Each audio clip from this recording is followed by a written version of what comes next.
little bit running to the toilet in the last hour several times, so if I didn't quickly disappear, that's probably why. Alright, sweet. I think most of it is past, but just a heads up if I'm just like not responding for a certain amount of time.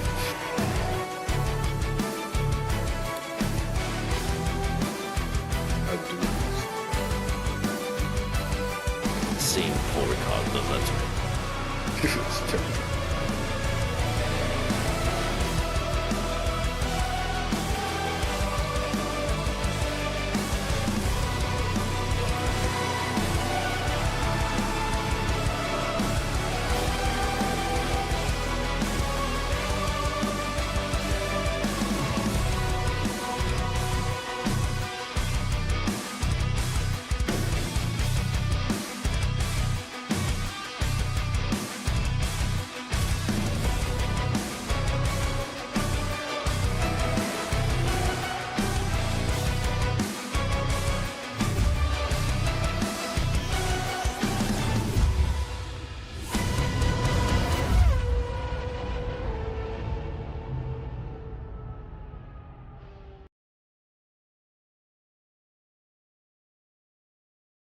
Mons Ultimate hit Paul Ricard for a great race in this terrible track and terrible country. This is season 6, round 1. My name is Jaden Rondinella, and I'm joined by Cameron Thistlethwaite tonight for this adventure. How are you doing tonight? The international relations already off to a great start. Thank you very much, Jaden. But yes, here we are at Le Castellet here for Paul Ricard. With a chicane newly added to Le Mans Ultimate. But yeah, here for, I believe, season 6 of the Le Mans Ultimate series by Octane Online Racing, brought to you by the lovely people at Thermaltake as well. Thank you all to those people, as well as the Patreons on OOR who help us run this biz, as well as Glenn Germain as well on the cams as well. Unfortunately, Mr. Hignett, unfortunately, suffering from a few technical issues tonight. We had to quickly dip out, but Glenn is taking over as well, thank goodness. But Le Castellet and Paul Ricard, yeah, hypercars, multi-class with GT3s and hypercars.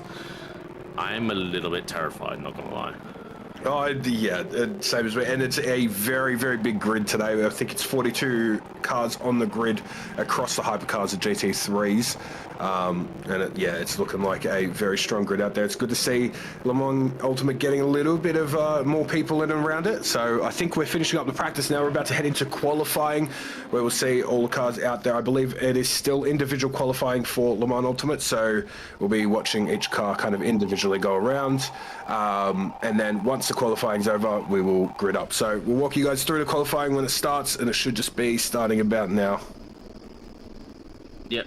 I believe we got 10 minutes for each category as well. So, and I believe, like you said, it's still private as well. So, shouldn't be any incidents, considering no one can see or collide with each other. So, should be interesting to see as well. We'll see what the times are. I think. So, no, so there'll be 10 minutes for everyone. I apologize, not segregated. So, all free for all. 10 minutes should be enough. Probably get a run for a maximum 5 runs. In the GTs, I imagine 5 time laps if you obviously run with one set. For the GT3s, hypercar is going to be a little bit quicker. Don't really have a benchmark for the hypercar times right now. Obviously, we saw in practices Patrick Johnson already pulling over. Maybe he hasn't gotten things just right in his Cadillac, I believe.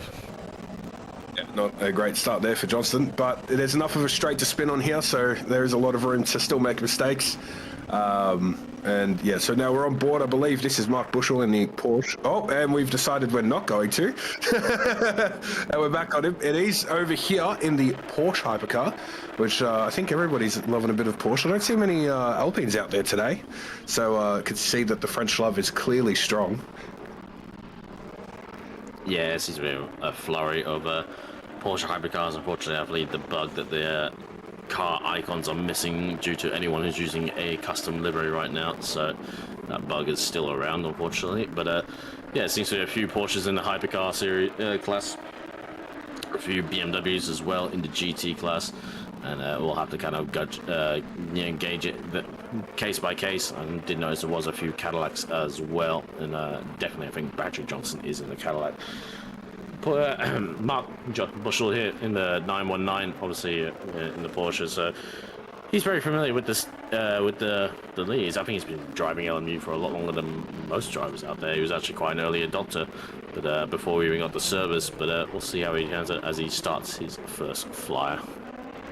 I know he spent a lot of time trying to convince at least some of us into getting into the LMU scene, but it was unsuccessful for a while. But it seems everyone's starting to join him now. So let's see as he approaches turn 1 how well he can set this up. It looks like he's nice and on the brakes. He's coming very well there, no locking up, so it's nice and smooth there through T2. Yeah, he's looking very clean around here in this track, and I'm loving the Asia service still looking quite nice and smooth. I can't wait to see it with multiple cars on the track.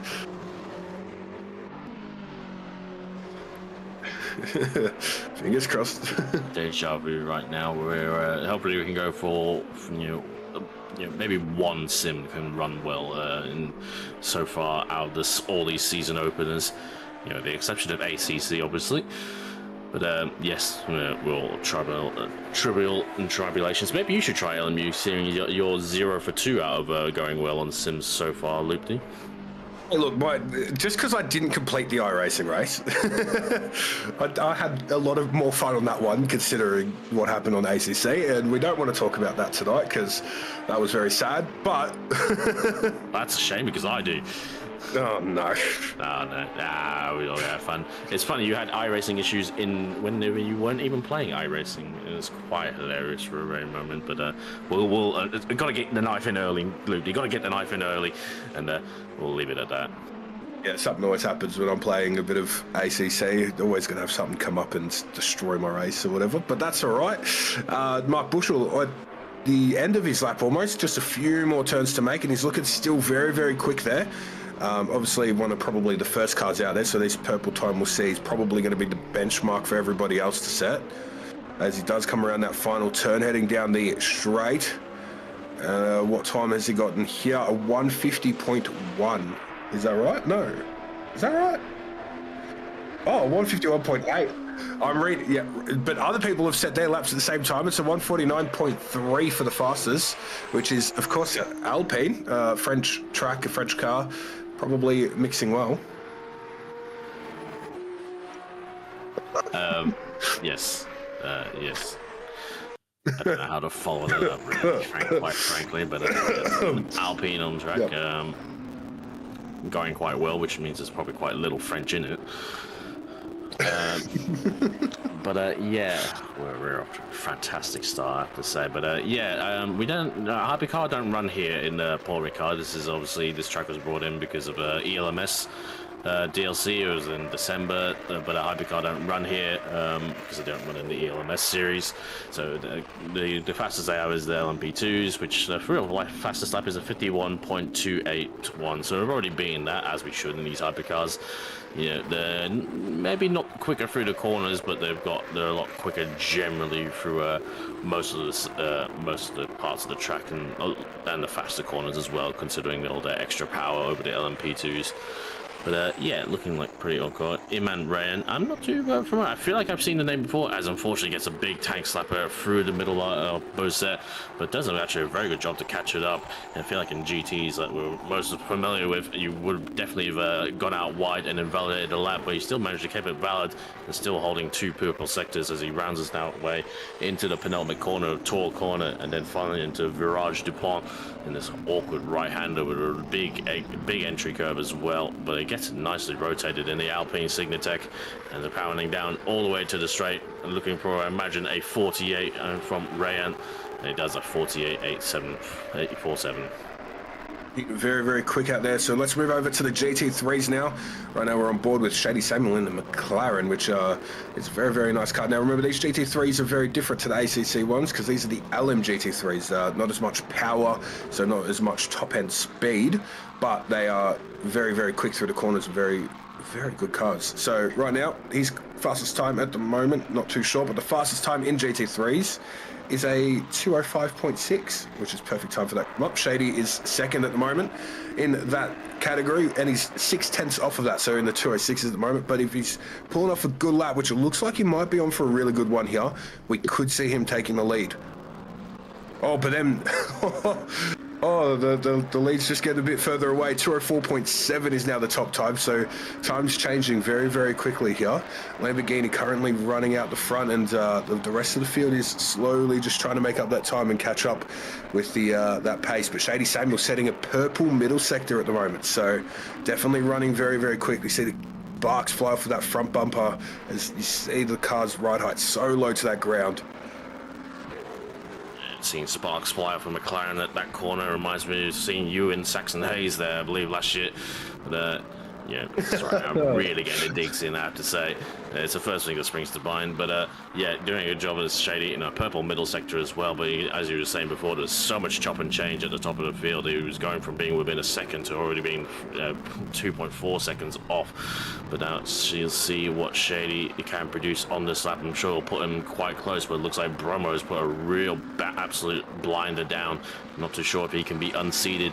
We'll see what Shady does. He goes up to second place, half a second though, still off Bromo in the Lamborghini. It's an acceptable time from the Lamborghini driver. Samuel only managing at 205.2, so not too far off yet, but a bit of time to make up. And I think now we're on board with that number one driver at the moment with the 204.7. Lamborghini looking very, very strong out here tonight. And interested to see what the rest of the field's running. There's quite a lot of GT3s running liveries, so we can't see exactly what car they're in until we're on board or we see them on the track.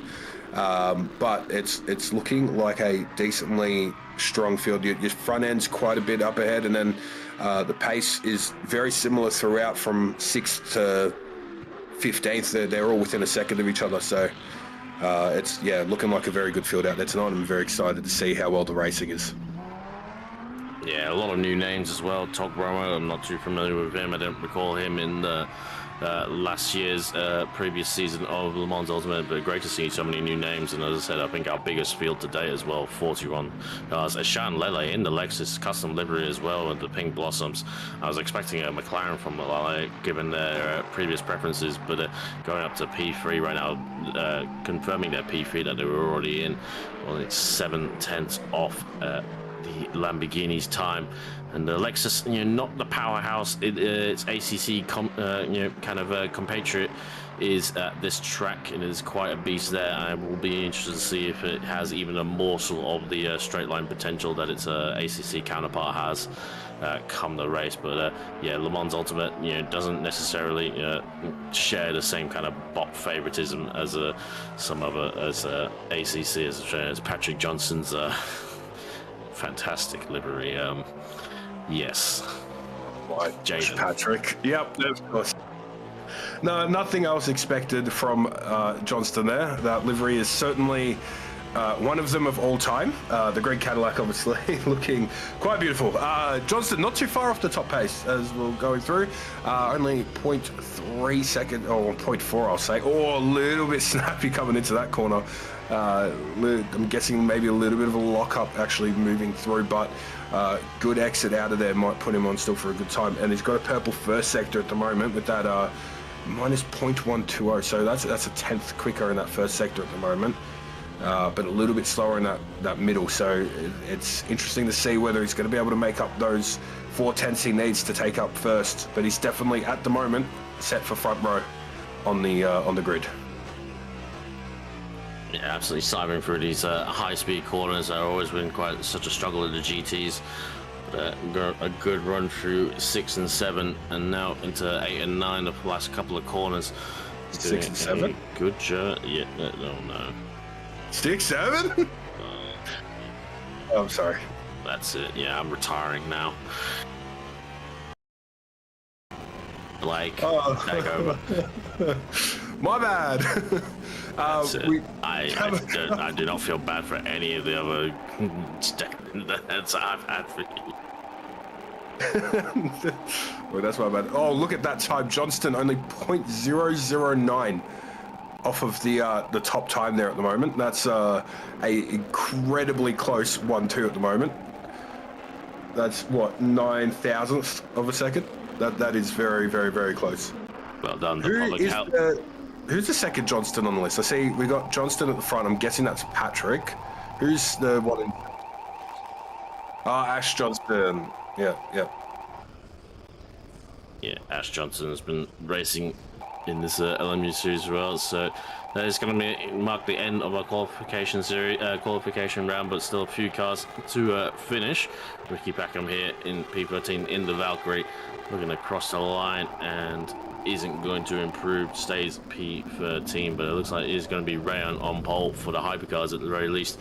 I imagine Bokmo as well is going to be still on pole for the GT, so it'll be very interesting to see. And yeah, 40 cars. Not sure the qualification is really going to matter much going into turn 1.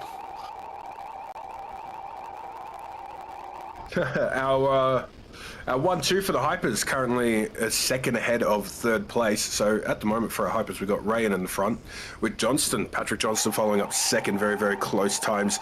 Ricker in third, a second behind Johnston there. Stephen Ty, I'm guessing that is taken up fourth place.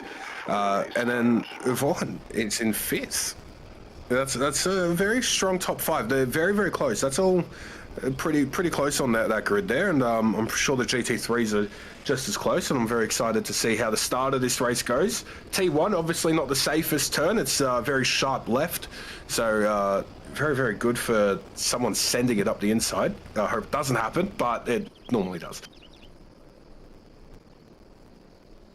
Yeah, it should be very interesting as they don't get a very long amount of time on the pre-race grid to ready up, so they got to be very on it, very sharpish. I believe we're going for a 45-minute race here at Le Castellet, so should be interesting to see. And yeah, I'm a little bit apprehensive going into turn 1. I'm not too sure how much there's a gap as well between the GTs and the hypercars. I believe they still start right on the coattails of the hypercars, so it should be a little bit scary for them. But yeah, so as I said, a whole bunch of new names like Bromo as well, like familiar names like Lele and Shady Samuel as well as obviously Patrick Johnson in the hypercars, but sort of a few newer names as well, like Rayan. And obviously, Daniel Benefield, who absolutely decimated the field last series as well in the hypercars. See that he maybe they'll can't make the first 3 races, maybe they'll appear, who knows. We'll see how things go on. Yeah, man, it's looking like there's a lot of strong names out here, even from the ACC grids as well, so I'm interested to see how well they do here over in the LMU series. Obviously, starting to move over towards the other series as ACC is coming towards its end of life, so we're trying out these newer games that are kind of coming in and presenting probably features that we've needed for a very long time, so it's nice to see some of these, and it looks like there is actually a gap, so I'm wondering if the race director has called for them to leave a bit of a gap, because I'm not sure the game asks them to leave a gap there. I can't remember. It might have been something that LMU has added recently. I think I remember hearing something about it, but potentially also it could have been something from the race directors as well. Notice a few of the drivers running a red marking front left, which denotes a harder compound tyre, to the yellow markings that you can see on the rest of the tyres. The front left does take quite a beating around here, but they're going to round the final corner right now for the hypercars. It'll be a very short run. It'll be Rayon from Johnston, from Rika and Stephen Ty to make up the top 4. Last thoughts, Luke, last thoughts. It's already green light, and they're already going. Zip it, Luke D. Save it for later. It's a good jump by Ryan, but also there is Johnston right alongside, and he's going to have the inside line going into turn 1, but Ryan's going to try and hold it around the outside. He's still side by side between the Alpine and the Cadillac. The Cadillac holding it around the outside of turn 2, and he's going to edge ahead for turn 3 as Johnston takes the lead potentially, but the Alpine's coming back at it. Still going to have the inside line into turn 3. They both go deep, but Cadillac holds it around the outside. Excellent move from Patrick Johnson. Catches the curb a little bit squarely as the Toyota and the Porsche fighting between them. As Stephen Ty gets ahead, I believe, there about Max Ricker as well, with the Alpine there right on the back of the Cadillac going onto the start straight, but it's not the long drawn out straight that we're used to in ACC as the GT field. Still on the coattails, a few of the Alpines up ahead as well of the hypercars, but it looks like Shady Samuel is going to be leading ahead of the BMW. I'm not too sure who that is, and looks like Bomo is going to be there in P3 as well, so not too bad start from the GT field. Yeah, it looks like just a little bit of a change up in that top 3 order of the GT3s, and the obviously the hypercars, as we just saw, Patrick taking the lead straight away from Rayan and kind of holding the outside line and managing to stay in front. But these two look like they're just going to be on a full-on race ahead of the rest of the hyper pack for quite a while, unless Rayan going out just a little bit wide there. But it looks like maybe setting up for that turn to try to get a bit more speed on Patrick. They're very, very close racing between everyone at the moment, and it's been very clean from what we've seen up here looking at the hypers. Yeah, Patrick now just gaining just a bit more of a lead, but Rayan on the straight should have a bit of a slipstream to keep up and maybe even get closer, and it's very close at this final turn, so we're going to see Rayan right up the back of Patrick here, so it should allow Rayan to get alongside as they do approach T1 if he's able to catch that slipstream quick enough. It is not a long straight, so probably not looking at it. Patrick's going to hold it here, and it looks like they're kind of settled out now in their single file line.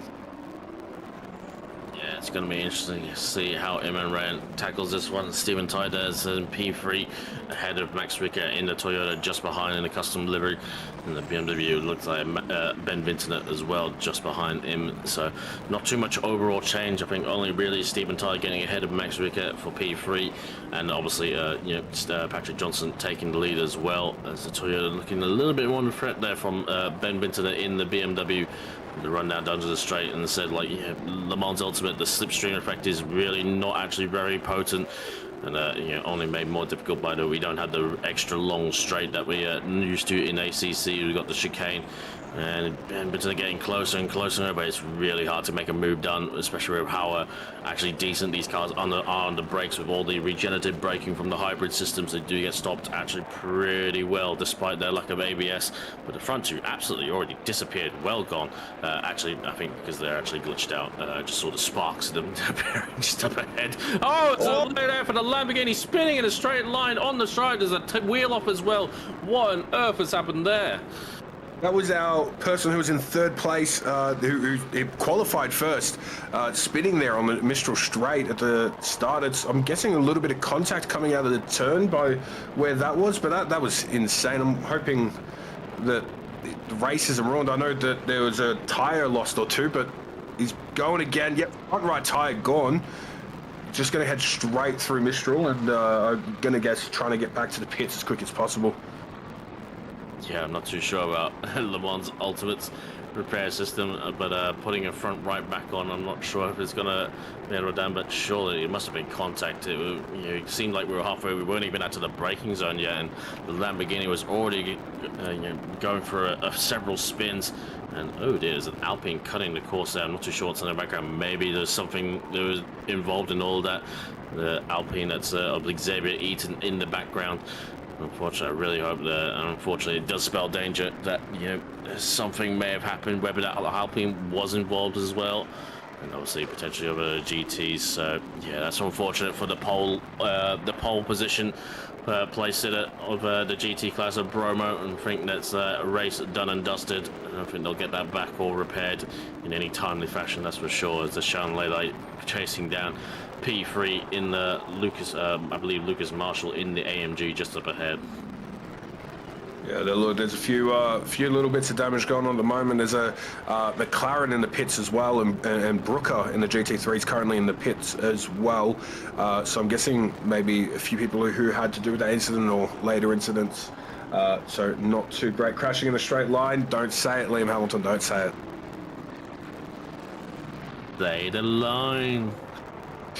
But yeah, back at it again. They've made it onto the straight this time without any crashes.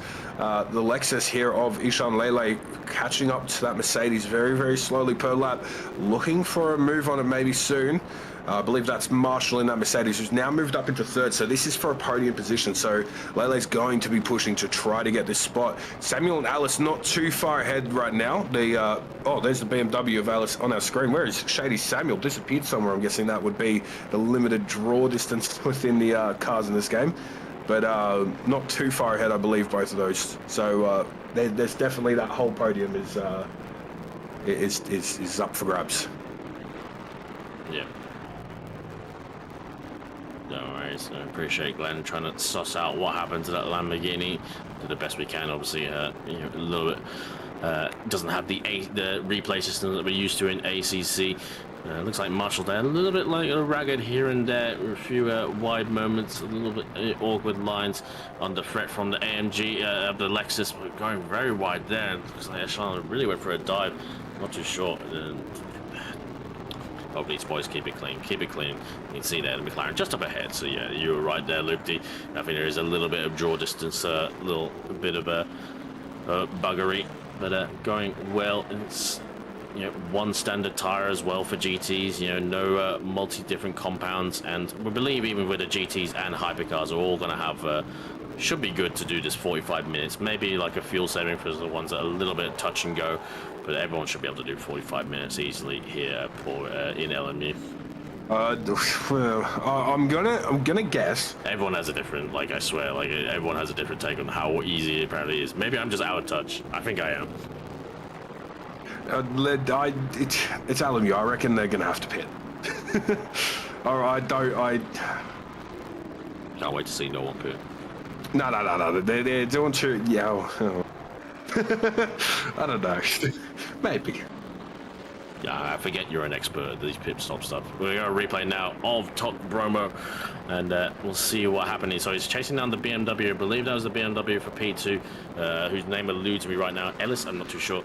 But there's just a stationary Alpine just stuck there on the side of the track, and unfortunately, we're hauling the BMW, who gets out of the job right away and excellently involved by everyone else, but unfortunately just caught up in there. I'm not too sure why that Alpine was just at the side of the track. It was kind of off track a little bit for the most part, and the Lamborghini was just following the BMW and just caught out, and it's just there.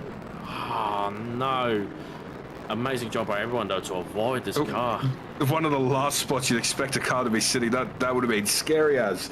Yeah, probably couldn't see anything there following that BMW, and then BMW just shoots to the left. You're like, whoa, that's not a great incident there. I imagine that hypercar might be getting a bit of a talking to for sitting there on the track for a decently long time, if you have a look at how long it just is stationary there. But he was like half off, but he still was partially on it still as well. And if you're gonna stationary, you don't be anywhere near on the line. But never mind, the leaders are hypercar. There's the Cadillac and the Alpine going side by side into the fastest corner on the track, and it's very wide there from Patrick Johnson. Yeah, not doing very well. Patrick starting to, looks like he's going to lose that place. It looks like Rain's made it past, but Patrick might have a bit of a better run out of this turn, so he's going to try taking the outside, coming around here, but still a little bit slower, but gets a wider angle onto the next one. Looks like he gets up on the curb, so it gets a bit squirrely out of that corner, so not enough speed out. It looks like Rain's taken back into the lead. And that Cadillac of Patrick just trailing behind at the moment, and it looks like just a little bit sideways there from the Alpine, but not enough to cause any issues. But I think this little bit of a battle has made it available for Stephen Ty to catch up a little bit. You see Stephen Ty closing in just a little bit at a time in the background, and Ricard following very, very closely behind. Yeah, these two have been absolutely going at it the whole time, and to have seen exemplary pace from Ryan as well, in also in qualifying. Looks like he has definitely been putting enough pressure on Patrick Johnson. I'm guessing there was a little bit of a moment for Patrick at the chicane, which gave him that kind of Eman Ryan, that kind of run onto the second half of the straight into Science Corner, and obviously went up the inside, and they both kind of, you know, let's say, made up their own little track limits on both parts. But a great race to see both of them still going.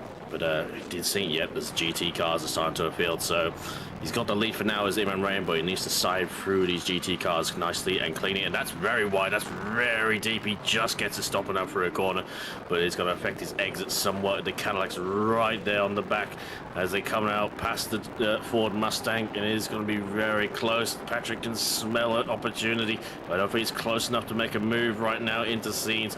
But definitely a little bit of an upset there for Iman Rayan, and another Lexus up as well. Up in there, it's going to be awkward, and it's kind of getting blocked a little bit because the Lexus is just doing its line. It's nothing wrong. It goes left, goes right. The Lexus is onto getting past it. Patrick Johnson potentially on the inside. He's going to get ahead of Iman Rayan into the next corner. That was amazing stuff there from Patrick Johnson as they both got checked up there by the Lexus. But he read the situation well and got the place back via the traffic. Yeah, looking very, very crazy out there. And they're approaching, the GT3s here, the Lexus. They're causing a little bit of slowdown there for Rain in the front and allowing Patrick to just shoot through clearly before. So Rain's going to obviously want to get past as we see him coming alongside here, and it's looking like a move's wanting to be done around the outside, but if he could do the switch back, nope, Patrick obviously holding on very strong, but Rain's got more speed coming out onto this bit of straight road. Going now into turn 3. Oh! Oh, what happened there? I'm not too That sure. looks... If there's a little bit of rear locking from the Cadillac, I'm not sure if they actually made contact. Obviously, McLaren was there, kind of really making that situation difficult as they both went side by side into turn 3. But it's going to be Man Ran, and unfortunately, Patrick Johnson's going to drop all the way down to P4 behind Max Ricard and Stephen Ty. And it's going to be Ran taking out the lead. That's all chop and change there, Luby. Yeah, that did not look great there for Patrick. I'm thinking there was a tiny bit of contact, but if there was, it was definitely some net coding there, because they were decently far enough away from each other. But Patrick obviously making his way back on, dropped down to 4th position. Stephen Ty and Ricard really getting a lot of an advantage out of that. Now they're nice and close, and this traffic's going to play a huge part in what's coming up. We're moving around now as they navigate around through the turns. Is anybody going to lose positions or have any issues getting through this traffic? It looks like they're all going through fine at the moment. Nobody really being slowed yet. Sorry, I didn't mean to cut off you. No, that's all good. These guys, they all need to be, all the test drones absolutely firing right now. They're all chopping for a position, but they've got to make sure they do not take out any of these GT cars. They can easily go also wrong. They need to be patient, but then again, the guys right on the coattails, and you see Iman Rain already on the front now from Stephen Ty, with the GT cars going left and right, and they're just avoiding the tyre bundle as well as another set of GTs to get past. But it is going to be Stephen Ty just on the coattails of Iman Rain, but it is all chop and change going there as see Cadillac already getting ahead and touch with the Aston Martin between the Toyota and the Cadillac, and it looks like they all get away with it, but here's Patrick Johnson ahead of Max Ricard in the Toyota running down into P3. You can already see a bit of damage there on the Cadillac, gets ahead of the white Porsche as well. And every GT car just needs to have their absolute wits about them right now, because the hypercars are steaming through, and I'm hoping they're all keeping their calm heads prevail as all is there. Stephen Ty stuck behind the BMW, and now it's going to give Patrick Johnson another opportunity as Max Ricard trying to get through as well, but he's going to fall back there from Patrick Johnson and run now as Iman Rain's got a little bit of a lead now as they've gone through that absolute field of GTs, and there's still some more to come into the chicane. Patrick Johnson going very wide. What's happened there? Has he missed his braking zone? It looks like he's braked just a little bit too late, and or is locked up, and to avoid Stephen Ty, he's had to slam on the brakes. You can see, I think he's got a little bit of damage there on the front right. I'm not sure if that was from a little bit earlier or now, but he's rejoined, and he's back once again, I think, behind Ricard in 4th place. So he's now going to navigate that traffic again, but he has someone coming up very close behind him, and that's Vincenter. Vincenter in 5th place is now caught up and is looking to make a move on Patrick when he can. Patrick, with all these mistakes, it's costing him quite a lot of time and a lot of positions. So let's see if he can make his way back through, and hopefully see if he can do what he was doing earlier and get back up to 2nd. Yeah, look at that damage on the front right. Yeah, wearing a few scars. I'm not too sure. Yeah, I think he may have just like outbraked himself coming into the chicane on the Mistral Straight last time around.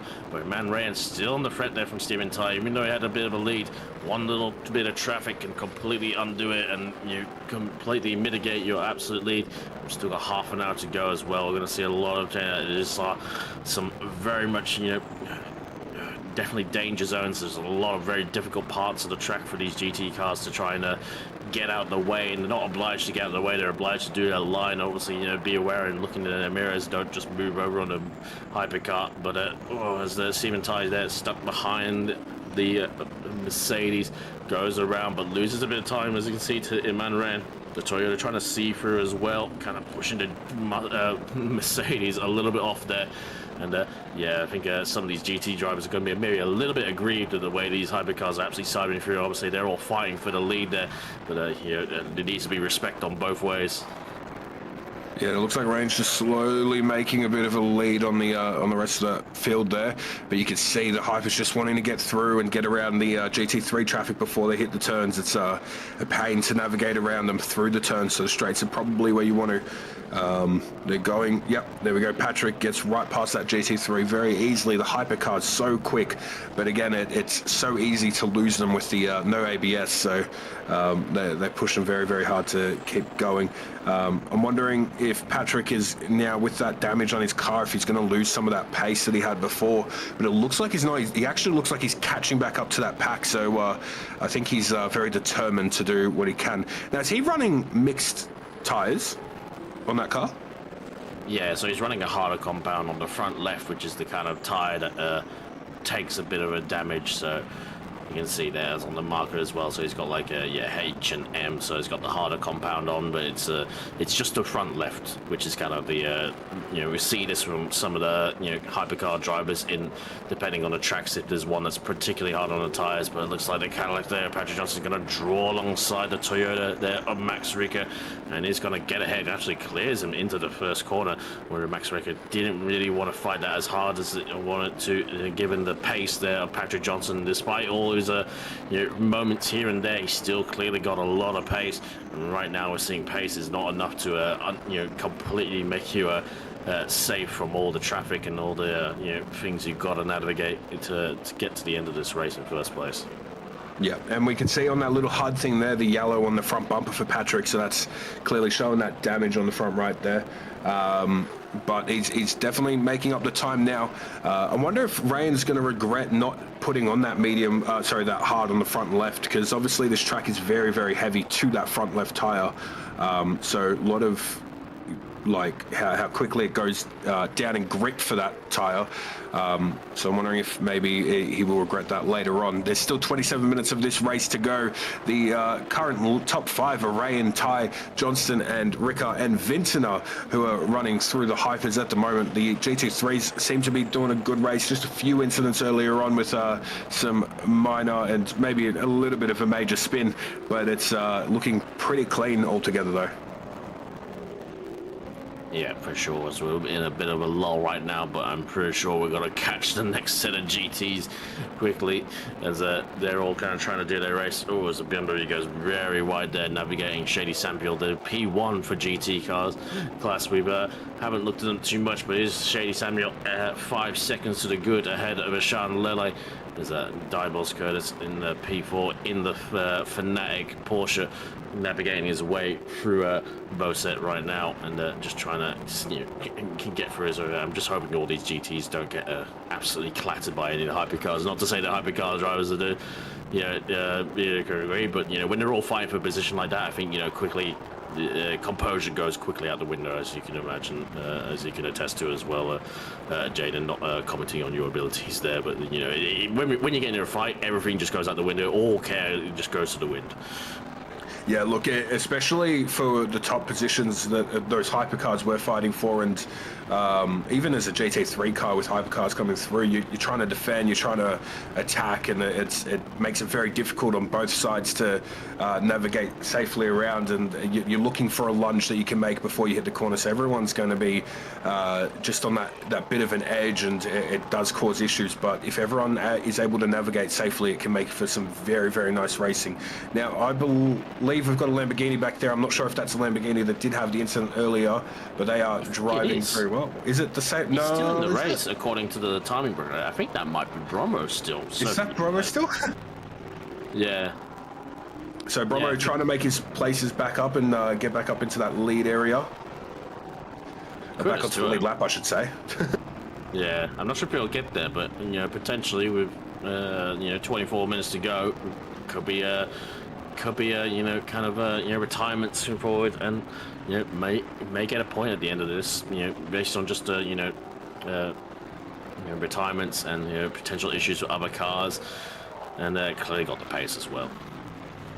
I do know for a fact that the hypercar that had the incident earlier had a hardware failure. That was the incident that caused the Lamborghini to crash. Had a hardware failure on that straight and just rolled back onto that, which is not great. And yeah, so they're back and going, and yeah, I know that the hypercar has also DNF'd from the race after that incident. Obviously, the hardware failure not fixing very nicely. No, not ideal. And I think bearing in mind my comments at the time, but obviously none of it was ever like malicious. That's for sure. Never really anyone do that, especially in our community. It's not the kind of people that we have around here. And yeah, unfortunately, it was just an unfortunate situation.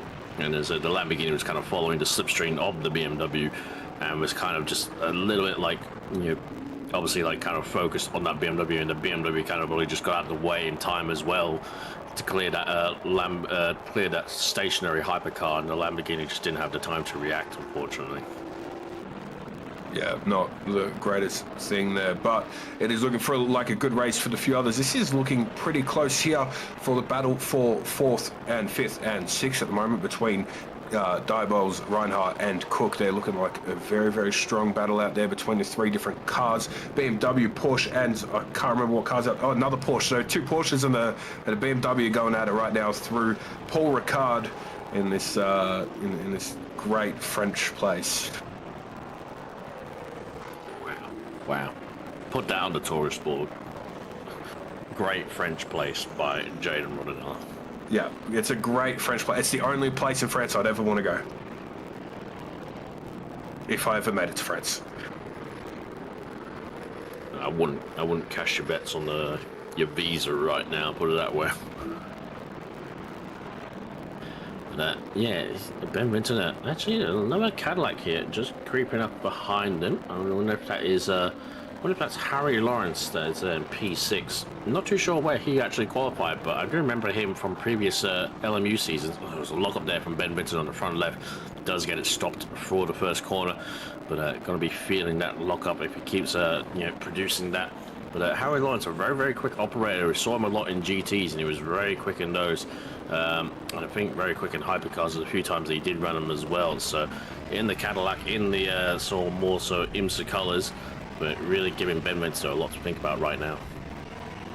Yeah, and it's looking a bit scary out there, and it looks like Vincent has dropped off. So I'm wondering if maybe a bit squirrely from all those GTs earlier, but Ricard and Johnston have now got a decent lead there on Vincent, and Johnston again still catching Stephen Ty, and Stephen Ty not too far off a rain either. So Johnston still has a chance in this to get that first place. Same with Stephen Ty and same with rain. It can change at any point now. It's still 21 minutes and still a lot of passes around those GT3 cars to go.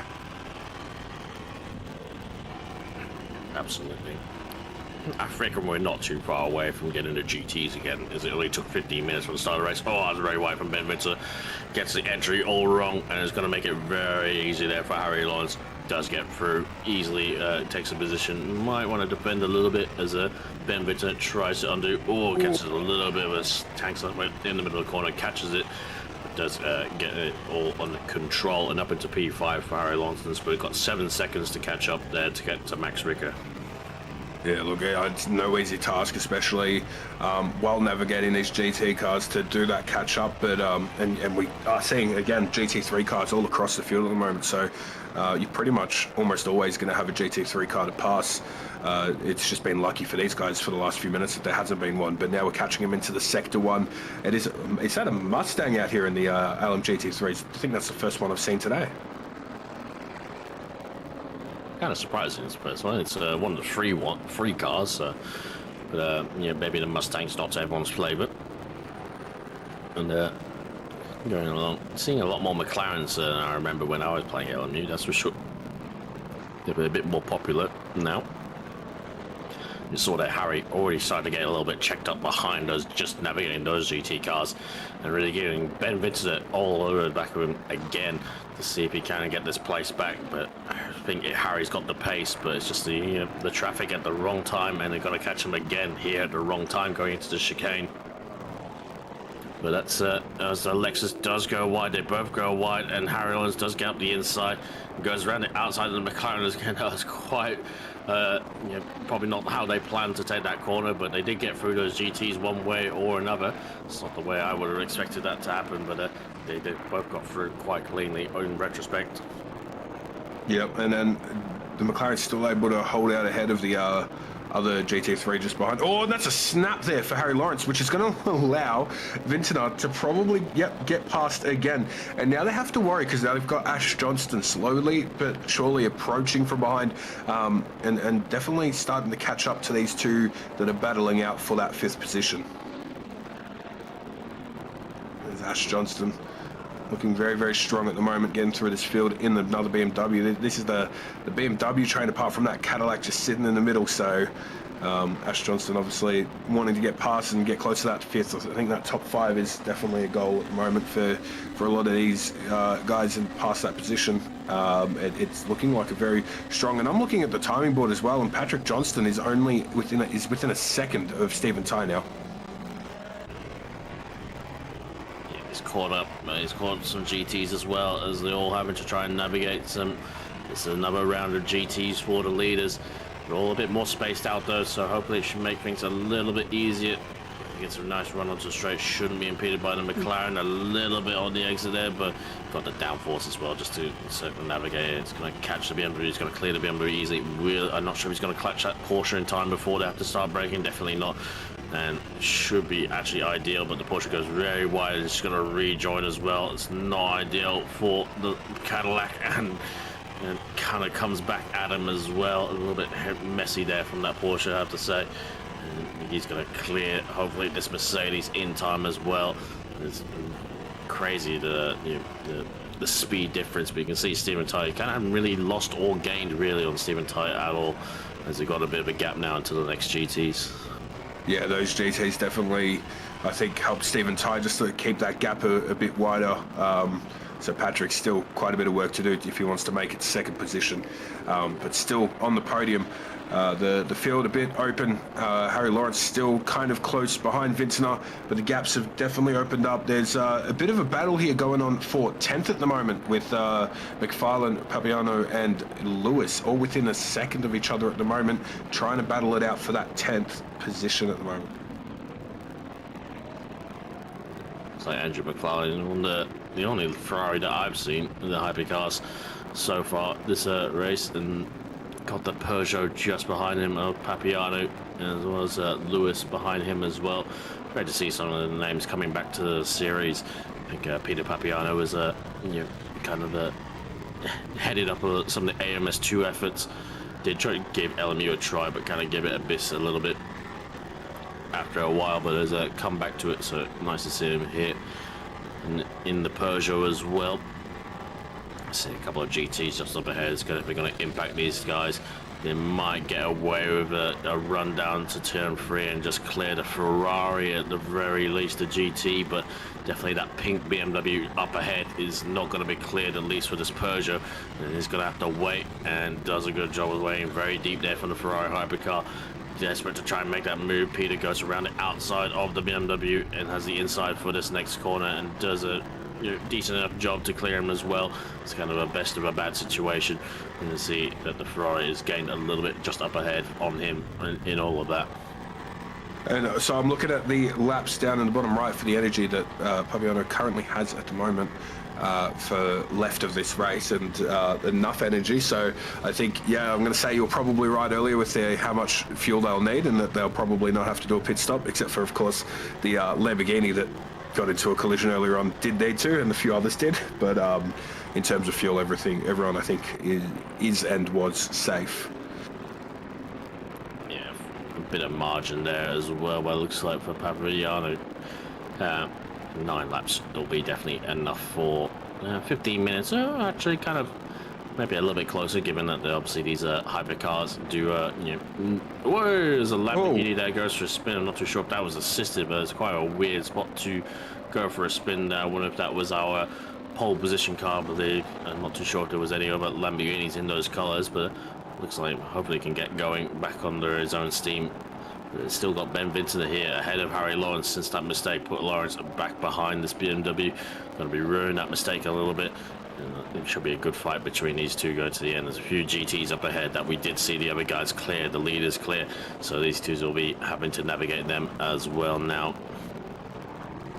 Yeah, this is going to be very, very close, and as they might get lucky here, and Ben Vincent especially might get lucky here with them being on the straight. He might be able to pass them all. There is obviously 3 cars there, 2 Porsches and the BMW. I'm thinking maybe only the 2 at the back there are going to get passed before the chicane. That's what it's looking like. I think they'll clear. Harry Lawrence elects to sit between them. Didn't want to send it on the Porsche and gets it past, but does lose time overall to Vincent in that. And obviously get past the other Porsche there, I believe, of Diebols as well. But yeah, unfortunately, see that Harry Lawrence did lose a little bit of time playing it cautious as well. But yeah, you've got to be in it to win it, and there's no point destroying your race and someone else's just to in a bit of a half-measured move. Yeah, not really what you want to do. I'm not really a big fan of giving a half-measured move because can be a bit more dangerous when you kind of like half attempt to move and then back out of it last second. But it's looking like, and these guys navigating traffic as well. This 3-way battle for 10th. Oh no, they're going for 8th now. They've moved up for 9th? For 9th, sorry, my brain is mixed up a bit. They're currently going for 9th now, so it's a nice little battle here between these 3. McFarlane, I believe that was probably on getting a little bit sideways there, and was that... And now side by side with Lewis as they come around. They're going for the last turn here. Let's see, they're keeping it clean to get... And it looks like Pabiano still coming out in 10th position, so still in front of Lewis there.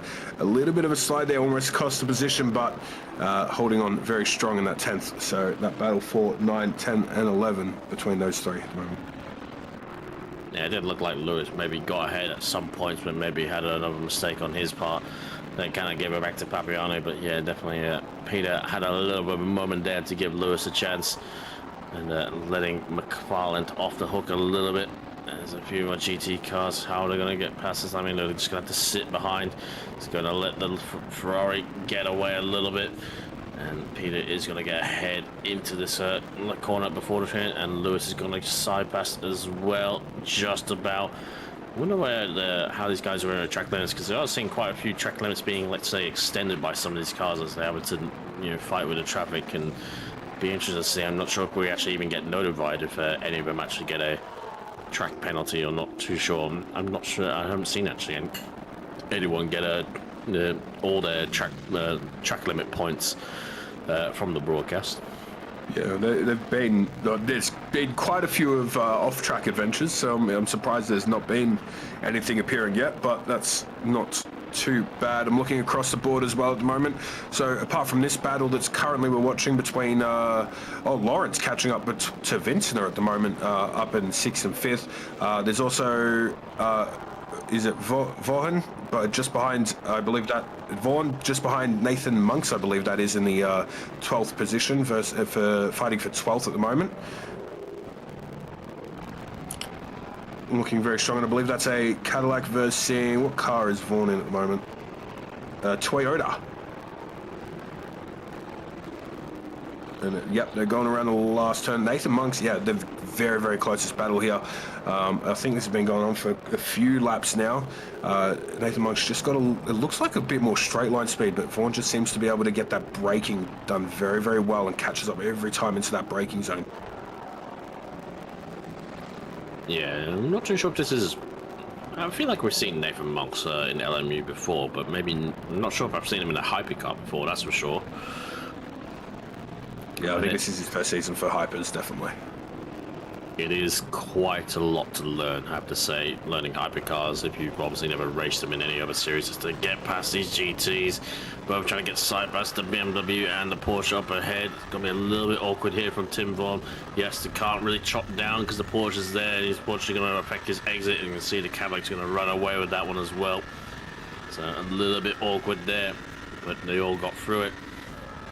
But yeah, it's quite a lot to learn with these hypercars, and they all kind of do what they do a little bit differently, a bit like ACC with the GTs, but there's a lot more extra elements to it with the hybrid systems, and some being partial all-wheel drive and some being just rear-wheel drive. Yeah, and here we go. We're currently on board with Vaughn, who has lost again a little bit of time to Nathan Monk. So pushing through again, trying to catch up and make up that space. Lawrence looking a lot closer to Vintner at the moment as we do move over to that camera. Perfect timing there, Glenn. And we are watching, Vintner and Lawrence battling it out. They've been in this battle for quite a few laps now. The BMW versus, is that the Cadillac? Am I right in saying that? Yeah.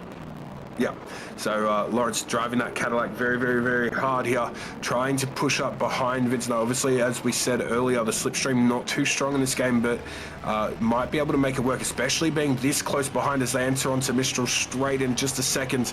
A little bit of time lost there from Lawrence, but should be able to make that up. Again, they're very, very close. This is less than half a second between the two cars as they go around along Mistral straight, about to reach the chicane along Mistral Straight. I don't think this has a name. And they push it through. Oh, it looks like a little bit slidey there from Vintner, allowing Lawrence to get even just that little bit closer. But it just seems like that that BMW has that little bit of extra acceleration than the Cadillac here. Yeah, BMW, from when I drove this game, a little bit lockups again. You keep finding those lockups. There's a Vintner, and they're only getting worse and worse, and obviously easier and easier to lock up lap per lap. You can see another one there as well, so he's really starting to suffer on those front laps. They are pretty brutal, the lockups in this game, and the flat spots. But yeah, he's struggling a little bit out there. You can see Harry Lawrence stepping a lot more kind of composed. But yeah, the Cadillac, he's going to have a look. He's going to show the nose for the last corner, but Ben Vintner doesn't really fall for it, and it doesn't lose the position as well. But it is going pretty good now for Vintner. He's got 7 minutes to defend now from Harry Lawrence. But it's going to be a big ask for him as well. Another lockup again there. He's really got those flat spots, and he's in a bit. It's completely messing up his whole corner. The whole corner is the entry, and it starts with the braking, and you can see he's just taking little lockups every time he touches the brake pedal. Is Ben Vintner. Yep, and our class leaders at the moment are Rayan and Shady Samuel. Currently our class leaders for the Hyper and the GT3s. And not too much of a gap between the cars behind, except for obviously Rain's got a 9-second gap almost on Stephen Ty. I think he's trying to hold off Johnson and also fighting through a pack of GT3s at the moment. It's a bit dangerous out there at the moment. And you see these two Hypers stuck behind the GT3. Ben Vintner trying to get past who is going to get better off and the better exit out of here. It looks like they've kind of both come off the same, but he's right up behind now. Lawrence sitting right behind. I'm wondering if he's going to go for a move coming up to any of these corners.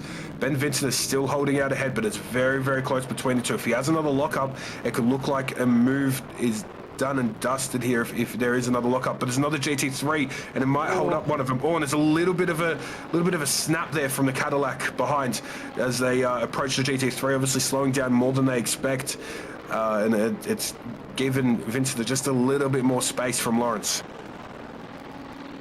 Yeah, Harry Lawrence had that big snap through the long sweeping right-hander as Vintner was caught up a little bit by the Lexus, but then Harry Lawrence got a little bit caught up by the Lexus as well in the next corner, but slide again there. So, you know, Harry Lawrence having his own issues with the car, a few slides, a few mistakes here and there. As obviously Ben Vintner's having his little micro locks, but he's actually still doing a good job to get the car stopped. It's just I do remember the BMW was pretty tough on the brakes. It was it didn't take much to lock them as they go free wide on the exit turn 2, but everyone gets past nice and cleanly as the Mustang and BMW fight for position. But still, Harry Lawrence now chasing down Ben Vintner. He's only just behind, so he did lose a little bit of time, but it's definitely nothing insurmountable right now. 5 minutes to go between these two for the honors of P5 overall in the hypercar class. It's a good drive-by for them, I have to say. Oh, 100%. And that is exactly the situation I was talking about earlier, where you have the two GT3s battling it out, and these hypercars are also trying to make it through as quickly as possible, because any mistake can lose them a position. So you see those GT3s battling, and they're side by side in the corner, and then you have the hypercar making it a 3 wide. It becomes very dangerous, but it seems like everyone made it through safe, and everyone left each other just enough room to get through. And that Mustang took that position. I'm guessing they were fighting for position there through that Sector 1, but it's looking clean throughout at the moment. And I think for the most part, everything that I've seen has been a very, very clean and good race, with only 4 minutes left as we are coming into the third sector with these two hypercars. Vincent obviously going out wide there to get a better exit from the turn, but allows Lawrence to get up right behind Vincent again. They're once again so close, and this means that any situation, any mess up, any GT3 that blocks Vincent for even half a second can make it so Lawrence can get out ahead of Vincent and take that 5th position. See on the left now, all the remaining energy levels, they're all gonna go and make sure they don't hit 0% by the end of this race, and a lot of them are looking on course for it. A few 11% out there, a little bit maybe touch and go. As these two, Harry Lawrence has got a load in tank. He's got 24% overall right now, so he's looking pretty good. What is that car that's in 16th? Sorry, I don't recognize that brand. It's the Isotta Francini, and they are no longer racing, put it that way. Okay. 9% battery there on Lloyd, so that's running it very, very close, especially with 3 minutes left to go. That's for these cars at least, I'm going to say 2 more laps, maybe 3 more laps. So we'll see if Lloyd can make it. It looks like with that amount of energy, going to make it. Yeah, it's going to be very, very close. You can see him on track right now. But yeah, it's going to be interesting to say the least.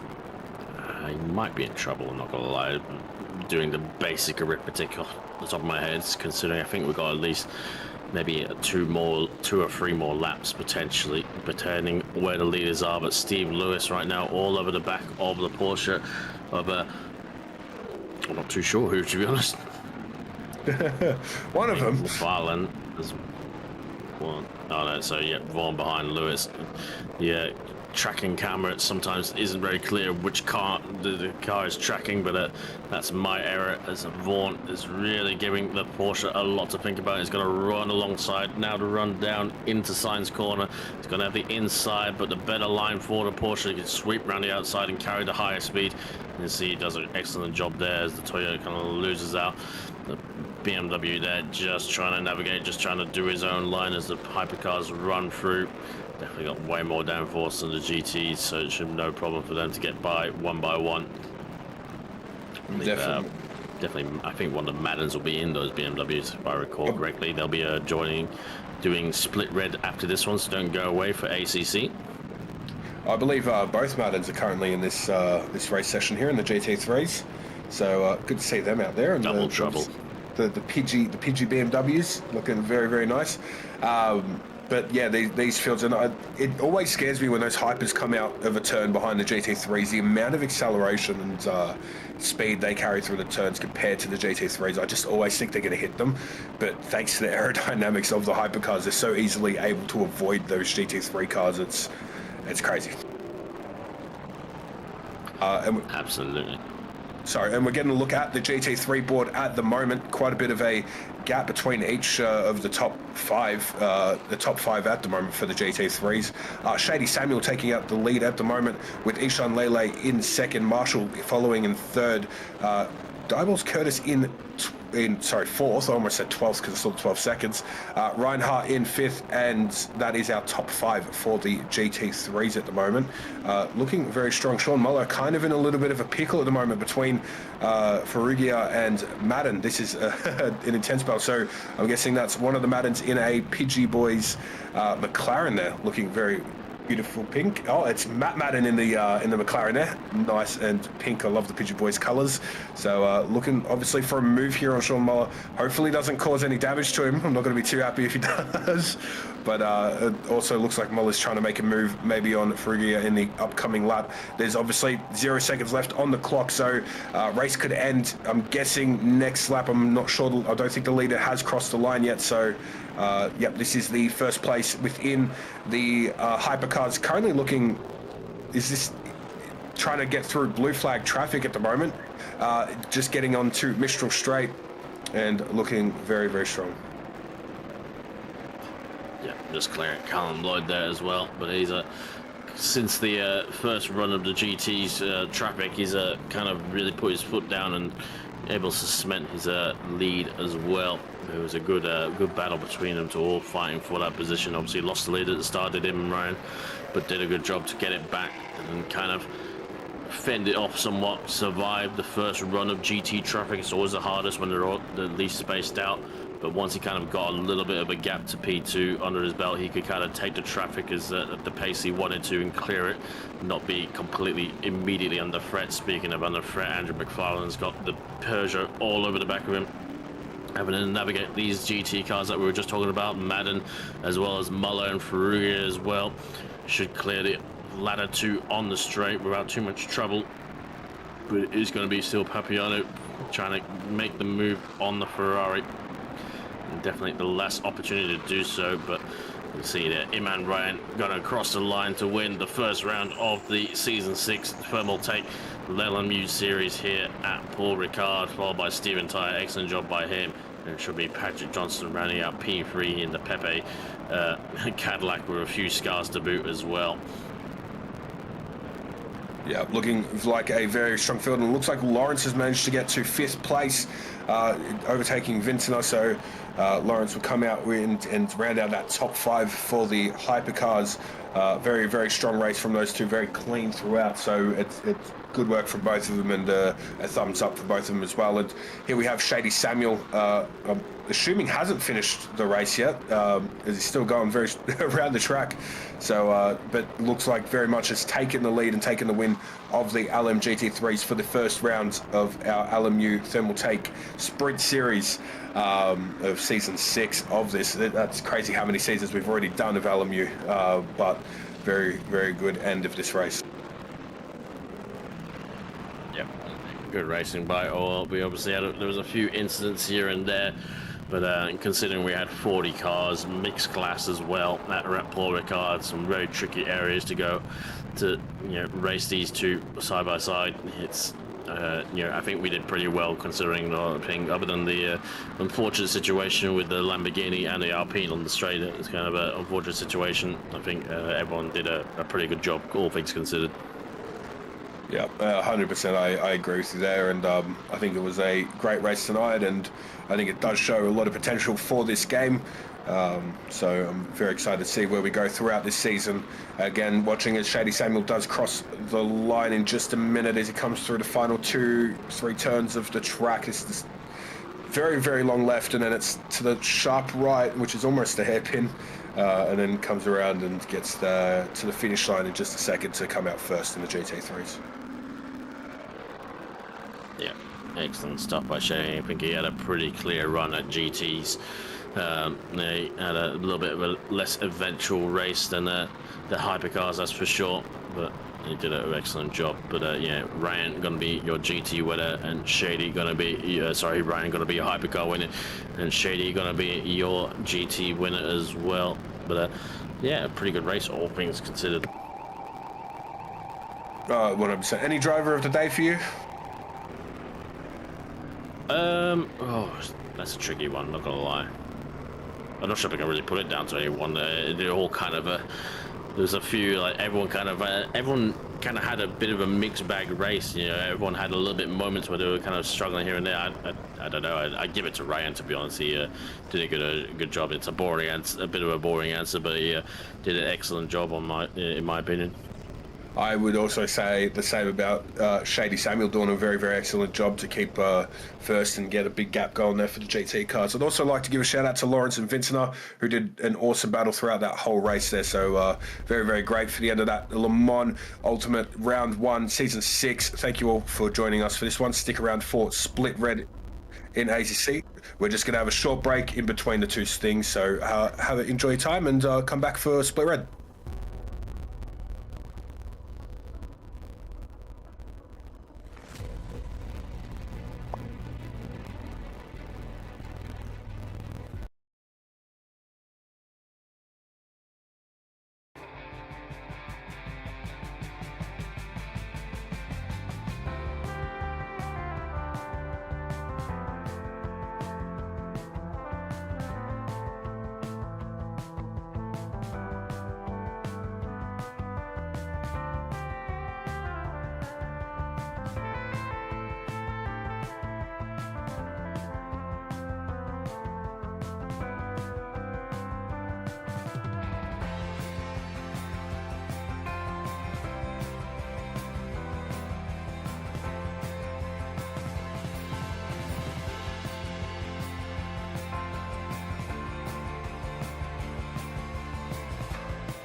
Good evening, everyone, and welcome back at season 24 of Assetto Corsa Competizione. The Sprint Series Split Red is back on your screens for Thursday night.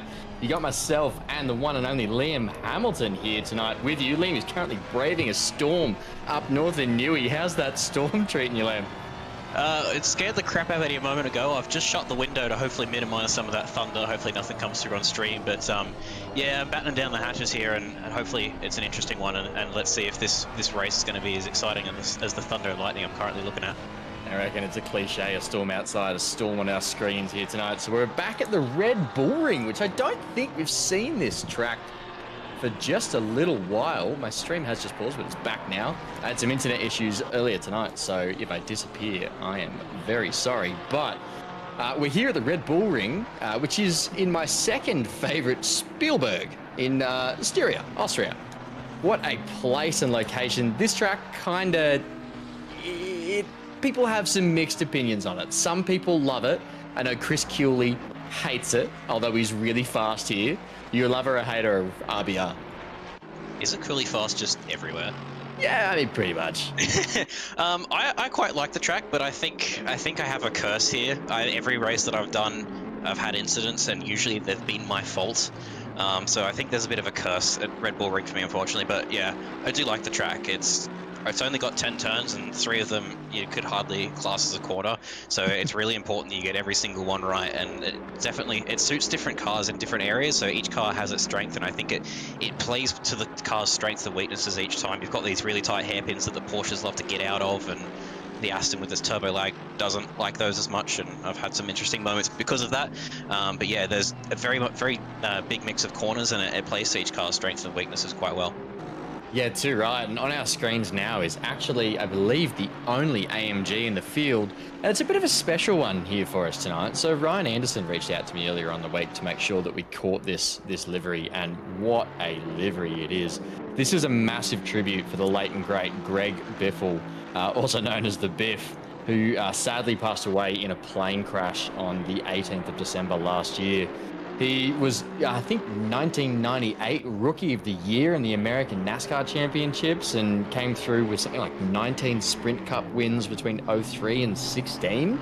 Retired in 2022, but this is a massive shout out and tribute to the one and only The Biff. What a stylish, classy livery, and it just kind of suits the AMG as well out there. Yeah, it's a really nice looking livery. I was just taking a look at that and thought it looked like it was NASCAR style, and it's good to see that tribute. I haven't followed too much of the American racing stuff myself, but only, funnily enough, the last couple of weeks was looking back at some old Cletus McFarlane videos and realised that Greg Biffle was actually in there. So bit of a sad one to watch back now, knowing unfortunately what's happened. But yeah, nice to see that tribute from Ryan there. And I did see there was another Merc there. Sam O'Brien looks like he's also in the Mercedes. So good to see a couple of people rocking the Mercedes. And not sure if the fuel saving is going to come in on a sprint race, but can definitely still be a strong car. Bit of a handful, but still a strong car in its right of its own. Yeah, and definitely quite hard to set up in this game. It's one of the more niche cars that you've really got to get each set up right for that specific track. But mate, I was sort of having a look. There's a bit of me that, like, I'm racing LMU this season. I'm really excited about that, getting all wet in the mouth over the new game and the multi-class racing. Like, it's a lot of fun, but seeing the stacked list of tracks that's coming for us this season, kind of, I know this probably isn't going to be OOR's last season of ACC, because look at how healthy the grid is. We've got 36 people in here tonight alone. And that's not even counting Academy split yellow as well earlier this week. But, you know, we're entering the twilight years of this game and the GT racing that it supports.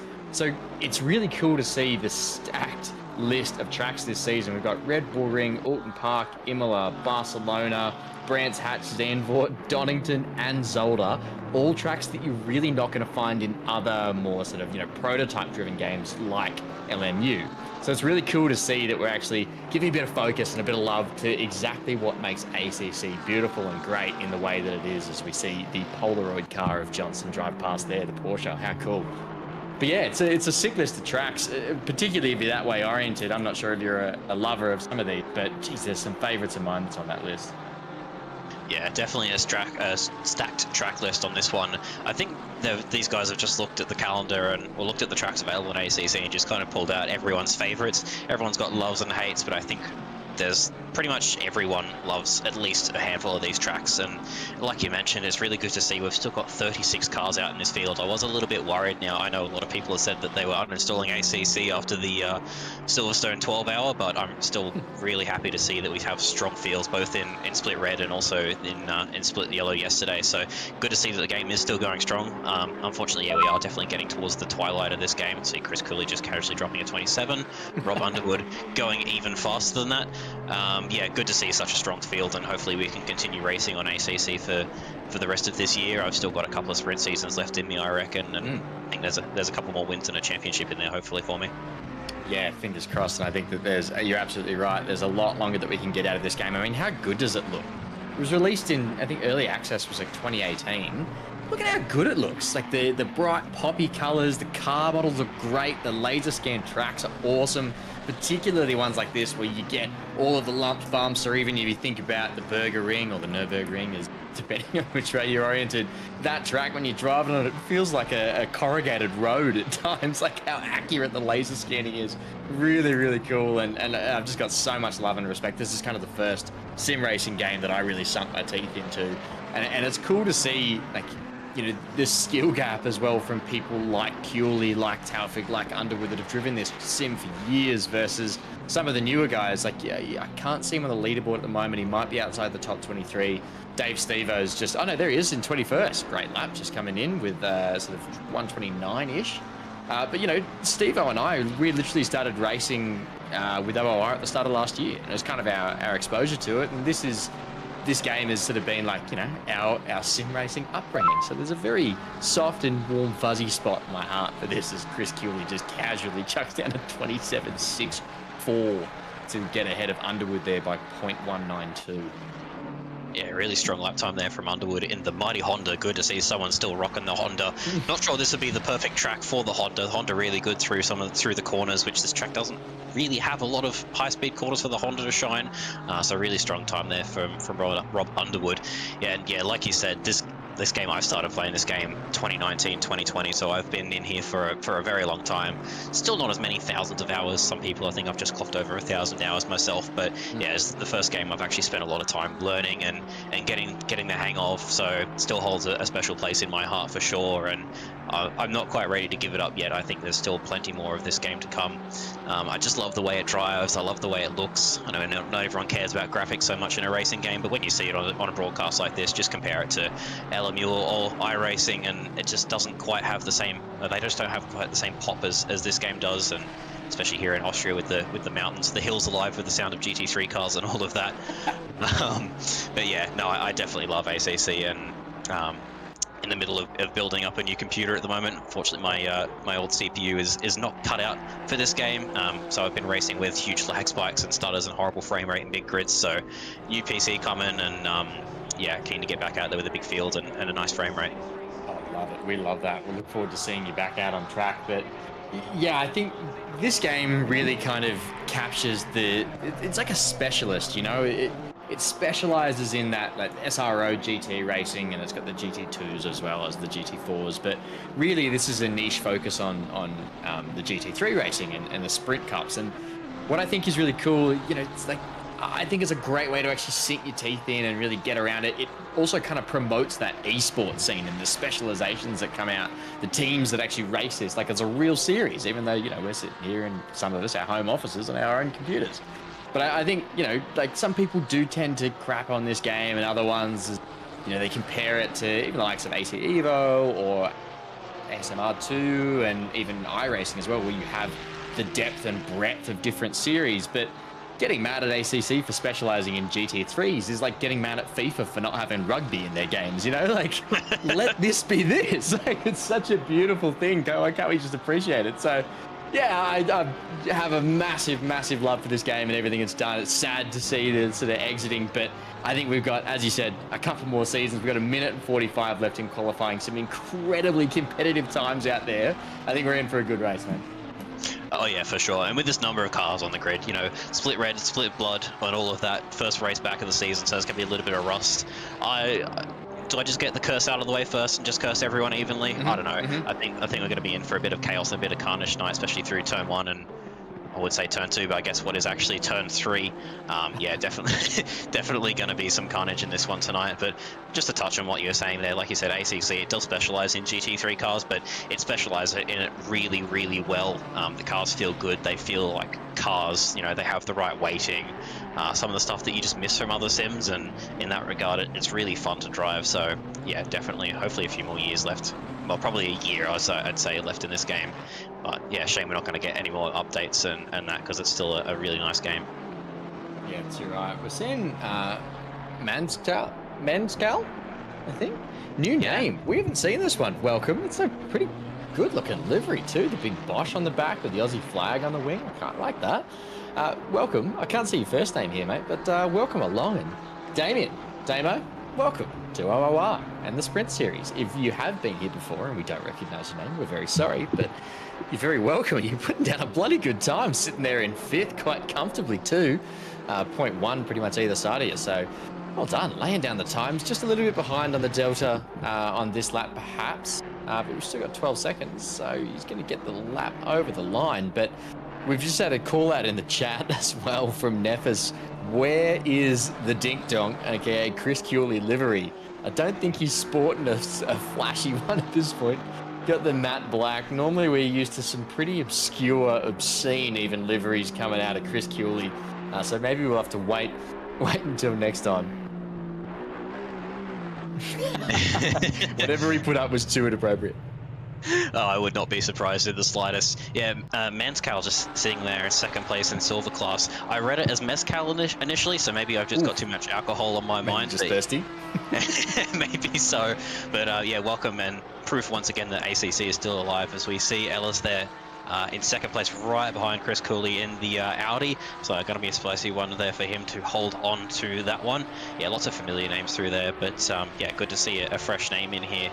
And welcome to OOR. So we've got 2 minutes left on the maximum time there, so we're going to see the last of the laps as Ellis just doesn't quite improve there, and 2/100ths behind the back of Cooley. Cannot complain about that at all. David Barker just inside the top 10 there, not going to improve on this lap. As he looks like he's practicing his pit entry, which is definitely a tricky one here. Teo down the back there. Is that Weatherburn back in 22nd? Obviously not a strong performance for him. That's not where he would have wanted to have been at all. He's going to have to work his way through the field. Blah, blah, blah. Mustang. Blah, blah, blah. I don't know. Yep. I'm sure there's something about that. Restrictor, right? Restrictor, yeah, exactly. Where's the boppage? I'll tell you what, people are really up their livery game for this last season. I'm enjoying this, and there's one more that I definitely want to call out, but as we go through the grid, that's a nice looking little Kovacs livery too. I like the squiggly lines across the top. Are you much of a livery fan or designer or user or whichever, Len? I am an enjoyer of liveries. I do have them on my race cars. Usually I owe Ben Hignett a pack of Monster or whatever energy drink of choice for designing one for me. But yeah, unfortunately I do not have the creative mind to create anything like that, or the patience really. But it's good to have people in the know who I can just sort of quickly ask for something to be made up. But as of recent, I've kind of run the same livery for a while. It's kind of become my favorite. But yeah, as we take a bit of a walk down the field, oh, that's a very nice Logitech livery there. I do love the polygons sitting on that one there. Very nice livery from Ellis. So we go for a walk down the fields, and Giacomo looking his creative best in there. Very nice livery from Manskal on that BMW. The purple, always fan of a purple car, and some nice lines on that one. I love the Polaroid Porsche. That's so retro. Good. That's sick. Yeah, that's magic. David Barker rocking his classic Milwaukee Ferrari. Do we need good about Lord. that? Oh, who is that? Lord. Why are that? Yeah, let's just. Is that Taufik? Godfrey. Yeah, it's yeah, that. Oh dear, I would not want to see that in my mirrors. Oh boy, that's intimidating. I believe that one there's going to be. Yeah. As we go for a walk down, mostly carbon. No, it's a matte black Mustang there. A little bit of detail on that. Nice. That's a same game livery, but they're all still good nonetheless. Bright pink McLaren. I do like that. That's a little bit of a standout livery. Cool. McLaren's very difficult to design on, courtesy of the double door panel. Ah, It's yes, quite there's a good little Ferrari pattern there. on That's the going left. to It's nice. that's going to kill the YouTube bit rate if I've ever seen it. Yeah, Red Bull, excellent for the Red Bull ring. It's good. Neom, classic. Bimmer on the left. That's nice. We got some classic looking Porsches here too. Ah, there we go. Yeah. Koala. 6.4. It's better than 6.7. I'll take it. Yep, I wanted to throw Loopy out of the box myself after that. Yeah. I hate the fact that that's taken over the world. I know. Ford. Oh my god, is that it's a vintage looking V8 supercar style livery. That's sick. That is Weatherburn's Mustang for sure. He's run that one for a couple of seasons now, but definitely a fan of that. We see another Polaroid looking Porsche, a Kodak. Oh, very nice. Kodak. I hope these guys are teammates. There's a Polaroid one. Surely these guys are teammates. I'm not sure who's in these cars, but I do love some liveries that match across the field as well. That's sick. As we continue to take a stroll here, nice livery there on that BMW. As we feel, as the field gets underway. So yeah, as we're in here tonight for a 1 hour race, it looks like we have one mandatory pit stop as well. So pretty standard formula for ACC and OR sprint season. Nothing too special here, except for OR itself, of course. That is a big field. I'm really happy to see that, and good to see such a strong field. So that's going to make the racing very, very exciting here tonight. As I kind of mentioned before, a couple of tight corners, turn 1 and turn 3, inviting for someone to send the nose up the inside. I was having a look at what they had to deal with last night, and there was quite a few red boxes coming up on the leaderboard there after the first handful of laps. So split red, doing split red things, I have a feeling we might see some spice in there. Yeah, sugar and spice maybe, as we see Chris Cooley and Breno Ellis up front. We have been requested, Glenn, to keep a close eye on Cooley for turn 1. See if we can produce some movie magic there as he battles out with Ellis.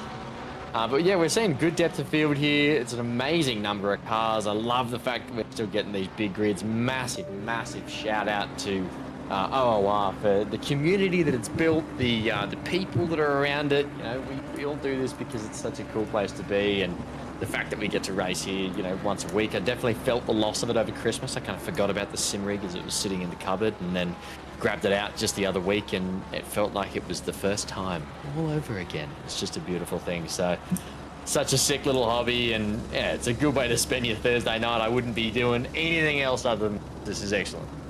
Yeah, absolutely, and good to have Thermaltake on board as well, supporting us there. So big shout out to those guys as we start to line up here, double file. Going to go through turn 9 and turn 10 before we start this lap. Something to watch out for as we have a bit of a switcheroo at the front there. Everyone just getting in order. Come on, guys, first season back, I know, but a lot of you guys have been doing this for a long time. I think we're just about there. So something to watch out for this pit lane. I believe if you go wide of that white line on entry, the game will give you a track limit warning. I've had that happen to me before, so something to watch out for here as we go through the final corner into turn 10. Everyone over their grid boxes. Let's see what sort of stuff we're going to bring out here tonight. Looks like someone's deciding to start from the pit lane. So we're going to see Breno Ellis on the inside into turn 1. Cooley going to try and get the launch from the Aston Martin as we are waiting to go green. And we are green. The Audi looks like he's getting the jump there on Cooley. He's going to try and hold it along the inside. We are side by side further back as well. Oh, that's like 5 or 6 cars wide. That's going to end wild. Cooley going very, very wide, taking the liberties with everything. Oh, a little bit of a touch there at the back, but overall not too bad. Someone on the grass there. Looks like that is Menskow on the grass. Cooley was able to hold it, I want to say around the outside, but I think he was just about going off to the mountains in Austria. Oh, late on the brakes, FDW. Oh, no, they're going to have some contact. Could have been worse. Giacomo's still in a straight line there. Godfrey getting a little bit of a squeeze. Underwood getting a little bit of a squeeze. Wrong Honda. Good to see multiple of those. Giacomo going to give not a lot of room there to Underwood. As, whoa, that is going to be very deep there. I'm going to go 3 wide. Oh, as we see Menskow get turned. Oh, welcome to OOR.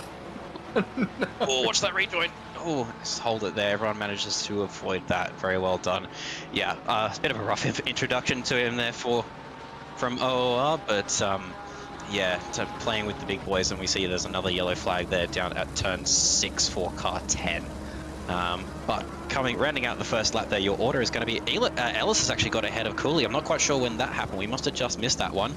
So your order is actually going to be Ellis taking the lead, Bruno taking the lead from Cooley, G coming in third, and then Rob Underwood a little bit further back there.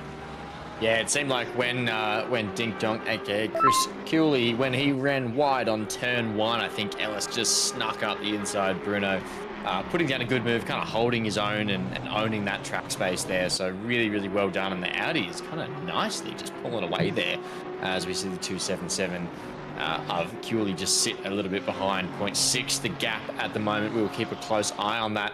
A little bit of carnage, a little bit of training paint, but altogether not too bad, I think. We've done okay. We only had one major spin. So we don't mind that. Rubbing is racing for the rest of it. Yeah, exactly. I mean, like I said, first race back, start of a long season, a little bit of people just forgetting exactly where their brake markers are going to be. As we see, That's a bad trade. Weatherford not going to be happy with that. I think we spoke a little bit too soon. There was more people forgetting their brake markers, and to quote Damiano, there's definitely a chicken under that bonnet of that Mercedes. yeah, O'Brien's definitely got a bit of front end damage there. Oh no, and Weatherburn still just zooming out there. Ford Credit V8 doing little some donuts. Spare him some of the time. I can almost see the bachelor's handbag sticking out from the front of that, mate. There is a roast chook indeed under there, so yikes, it's not a good start, but we're looking up the back here. Dave Stevo there tucked nicely in the pack, holding it. Doesn't seem to be too fatigued in the Pidgey racing car after his first race in LMU tonight, going straight through it. Ryan Anderson, better known as Dog Ryan these days, sitting comfortably in 19th in the Biff livery, the NASCAR style AMG out there, getting squeezed a little bit from behind of Godfrey as well. Looking very, very close, but everyone holding their own. Definitely coming up the inside line there is Godfrey, but may not get any overlap. No, won't do that. And we have a defensive move there from Anderson as he just goes and blocks it and holds his own space there as we form a nice little train here in the mid-pack. We like to see it. Yeah, absolutely. It's going to make things a little bit spicy. It looks like there is Godfrey side by side with Anderson. We'll see who gets the run in there as a bit of late break from the Ferrari behind. As he manages to just move out of the way. Definitely some rusty braking markers coming into turn 3. Side by side there between Viney and Rosser, that is. Porsche doing Porsche things and getting a run, although Viney is going to, still going to hold it down the inside, going to send Rosser, I think that is that Rosser or is that Perkins? I need to, my free it looks like it's got to be that Rosser. Is Rosser, yeah, definitely Rosser. Being forced around the outside and not going to find a way through there. And we're still side by side further back there with Godfrey, and there's another new name, I think, Siamin? Yeah, so good to see him staying fast. Yeah, exactly. Yeah, definitely there's a big train forming here, so this is going to get a little bit tight. We do not want to stick a nose in there at turn 9. That's going to end poorly for everyone involved. That's going to give Simon a little bit of a run as... okay. That's a... Godfrey taking a very interesting strategy. Not sure if there's some damage there that they're looking to replace or to repair, or just trying to get out of traffic, to be honest. There's a massive train all the way from basically the back of the field right up to the mid-pack, so maybe just taking a time out there just to see Simon running a bit wide, taking his car out of the traffic and just going to run in clean air for a bit and put in some quick laps. If you're faster than the car in front, then that is absolutely a valid strategy to try and make up some places. You're just going to have to watch yourself that you don't wear out the tyres and push through those too quickly, and everyone behind you just going to have fresh tyres towards the end of the race. But yeah, definitely a valid strategy. A little bit, surprisingly, even though there's a couple of long straights, not the easiest track to overtake. Straights are long, but just not quite long enough to get a big slipstream. In ACC, slipstream's not the strongest. So yeah, there's only a couple of places you can really do a move, and you have to be pretty committed on those moves. So definitely not the easiest track to overtake on. So pulling out of the pack and just trying to sit in clean air, as we see some blue flags there already. Yeah, absolutely. It's such a tough one, and you've really got to kind of take advantage of turns 1, 3 and kind of throw the car in there, but you don't want it to be masquerading as a bit of a dive bomb either. And they're both turns that we've already seen in this race so far. If you miss your brake marker by, the width of a bee's whisker, you're in trouble and you're overshooting the corner and you're causing carnage. So I think that might be responsible for the couple of incidents we've seen so far. But I don't mind this from Godfrey. As you can see by the orange one next to everyone on the timing tower, there's a mandatory pit stop tonight. These cars are perfectly capable of running for 53 odd minutes from here on. So I don't mind this from Godfrey. Get a bit of clean air, get your pit stop out of the way, and then catch up the pack as you get out of the traffic in clean air, and then when they all stop in later. I think this is good. We could be seeing a real strategic move from Godfrey. Yeah, absolutely. Definitely one to keep an eye on through later in the race, and we'll see him slowly work his way back up the field there as we see Taufik looking to the inside of Ross. Is that, yeah, is there two Rosses, or am I just going two Rosses. Two Rosses. Mike. I need another drink, I think. Yeah, so we see Taufik battling it out with the other Rosser, looking towards the inside, no room there. So we see the first penalties coming through for car 118. I imagine that's going to be something from lap 1 or probably lap 2 there, maybe just missing a brake marker. Yeah, absolutely. We do have two Rosses. I don't know which of the Rosses is the original. They've got it. I'm pretty sure they're brothers. We don't know which one is the original Rosser. We do need to find this out. Who's got the lower number? We've got 18 and a 7. So I'm going to assume that Mike might be the older one, but we'll have to wait and see, taking the lower number. But as we see there, Rosser, Callum just running way off track there. Very easy to do.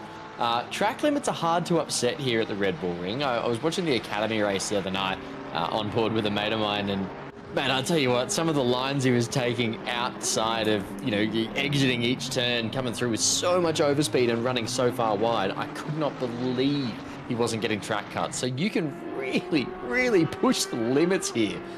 Listening to Cooley sort of coach Dave Stevo through a couple of faster laps the other night, Dink Donk's just there and he's saying, you can go wider, you can use more track, you can use more track, go 2 meters more. You can just push it so far wide. The Austrians are really onto something. Pretty loose. Must be all the beer consumption, I'm not quite sure. Yeah, you can absolutely push the limits. The outside of the track limits is the outside of that red and white curve that we're seeing there. As we're seeing all these top guys, they're going to be pushing the limits of those curves every single time, running right out to the gravel, and even on the braking zones, just maximizing the corner width every single time. You can get track limit cuts. It is definitely possible, especially coming there sort of out of 7 into turn 8. If you run a little bit wide through 7, there's one there, but every other corner you are running all the way down on the curb. And pushing the limits. That's probably a little bit wide there. Turn 9 is going to be probably the worst one. Barker might have picked up a warning there if he wasn't careful. Turn 9 is going to be the worst because it's a high-speed corner as well, so you're going to be pushing the car through there. Turn 10 is not too bad, but it's honestly worse in qualifying. If you go too wide through there, you are going to be ruining your next lap as well as the one you're on. Yeah, we don't love that. This is one of those tracks similar to Coda. It's very easy to run, kill the... Paul Ricard is actually probably another really good one, but... Look, green is not my best color. I don't look good in green, but I am envious of how much curb you can take in this game, having just raced in LMU. My goodness, if you touch the curbs, you die in that game compared to this. So watching everyone run over that red and white ripple strip or rumple strip, depending on your preference, it's making me a bit jealous. I miss it. Yeah, definitely nice to be able to take the mickey with that, especially some of these other curves here, the exits of corners, even on the entries, running all the way over the curb to maximize entry and braking over the curve. Some cars get a little bit upset with the janky ACC suspension physics there. We just see a couple of Porsches battling here, and I think I saw Marvel and Chalmers, I believe that was, the other way around, Perkins and Viney battling there behind as well. And a couple of trains there, and it looks like Viney was able to get that move done. Unfortunately, Perkins was able to get that move done. I'm rusty myself. Viney, unfortunately, with a 15-second penalty for one of the incidents on the first couple of laps. Correct, yeah. Incident bot is broken again, so we've just had Linux come in the chat and YouTube and let us know Linux will be replacing the bot. But yeah, car 118, which is Pete Viney, has received a 15-second penalty for a collision on lap 1. I think that was the massive spinneroonie that we saw there on, I think it was maybe turn 3 or 3, I want to say. Yeah, I think it was one of the early hairpins, or technically it's turn 2. We've already looked at the corners. Where I just saw some yellow flags there. I think we're okay. We might have had a little bit of it with car 95, but they seem to be back on track now as Ryan Anderson just loses out there to Zach Warren, sitting there, car 222, just skating up the inside there, just getting the better of Ryan there into turn 1. We're seeing them come up level again. This is very, very tight racing here in this little pack. It's pretty nerve-wracking, particularly at Red Bull Ring with those brake markers, as I said, quite finicky. So you got these cars, you're super close together, you half watching the tail lights, half trying to find your brake marker so that you don't run at the back of someone if they brake early.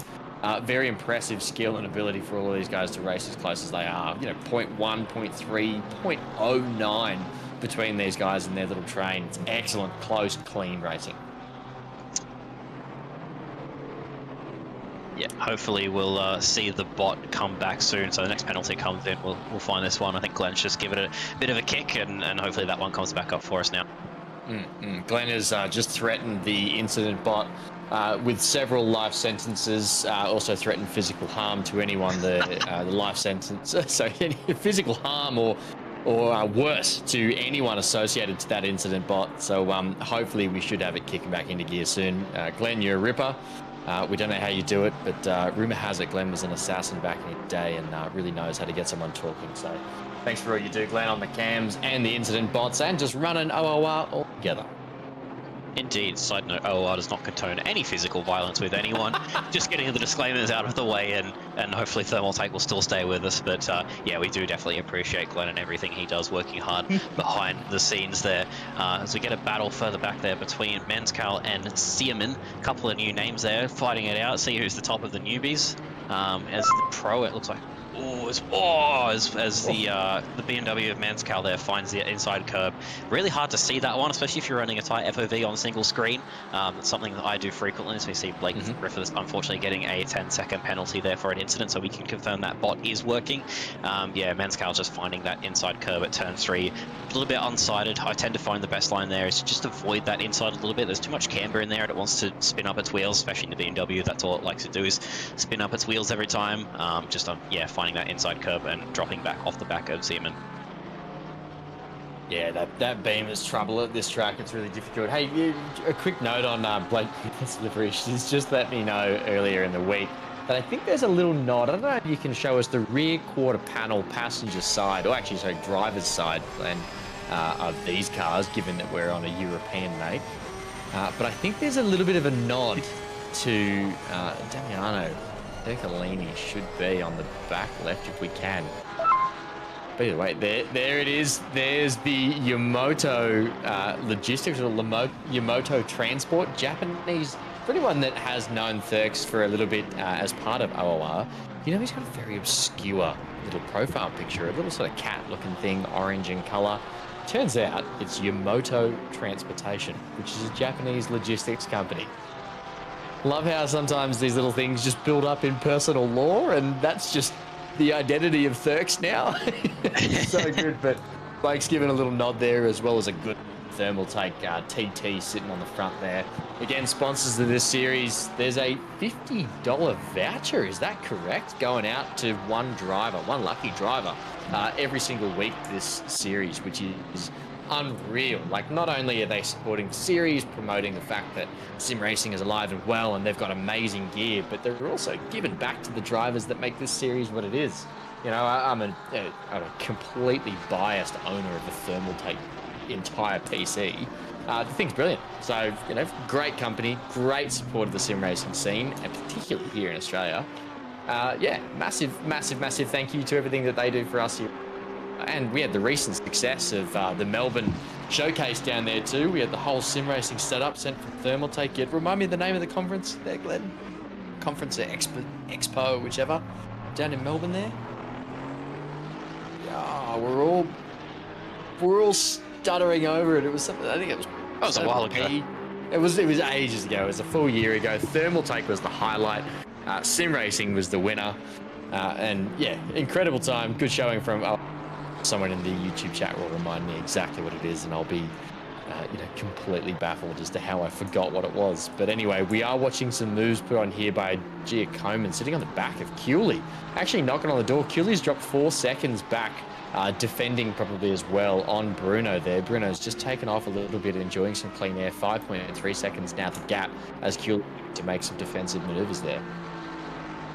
Yeah, Cooley happened to hold the line there on that Ferrari of Giacomin. Good to see Giacomin back at the top. Last time I saw was a little while ago, but Giacomin was struggling a little bit for pace that I'd seen, so good to see him back up the top fighting there with Cooley. I think, Glenn, you might have had something to mention?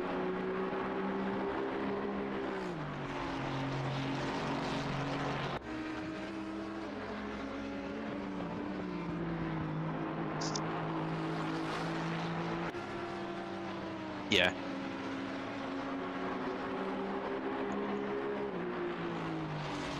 Copy that. Sorry about the silence there, guys. The director behind the camera just informing us what's going on. A little bit of apology from our side here. Just a little bit of balked liveries and bits and pieces like that. Unfortunately, Mr. Hignett was supposed to be, as he corrects us there, was PAX Melbourne. Hignett was supposed to be broadcasting this race, but just having some internet issues earlier, so Glenn had to jump in last minute, saving the day as per usual. So a bit of a late entry there into the sim, getting the broadcast set up. So we just don't quite have the liveries, but that will all be fixed for next week. Seeing a couple of more penalties come in there. I think there's going to be part of our lap 2 collisions and all of that. Giacomin just trying to take a look at Cooley into turn 6. Bit of a tricky one to get a move done there, just showing the nose, trying to scare him wide, but you're going to have to do a bit more of that to try and frighten Cooley. Not enough of a braking zone to really do any overtakes there, and just going to have to settle in behind him for another lap. Yeah, unbelievable driving here going on at the top. Seeing some pretty close battles here down the field as well, with Kiri only 0.25 behind Chalmers there. Well, they're alongside now actually here as we go into the second sector of the track. Just backed off a little bit, has, I believe that's Chalmers in the back there in the Polaroid looking Porsche. We've got so many different Porsches. And how many did you count before, Liam? I think I saw there was 12 in the entry list. I'm not sure exactly how many we've got in here, but it is definitely split Porsche. That's closer to half than I would expect it to be. So definitely a lot of Porsches here, but this is certainly a strong track for the Porsche with the drive out of these hairpins. I've had the thrill of following a Porsche in here for a while. Sorry, Hobbsy, when I accidentally killed him, but the thrill of following a Porsche through here in an Aston Martin. Oh, as we see a Honda. Oh, that was Underwood. That was Rob Underwood there. Might have just clipped. I reckon he's clipped the inside of the curb, and the Honda has said absolutely not. And unfortunately put him into the back of that wall at the exit of turn 1.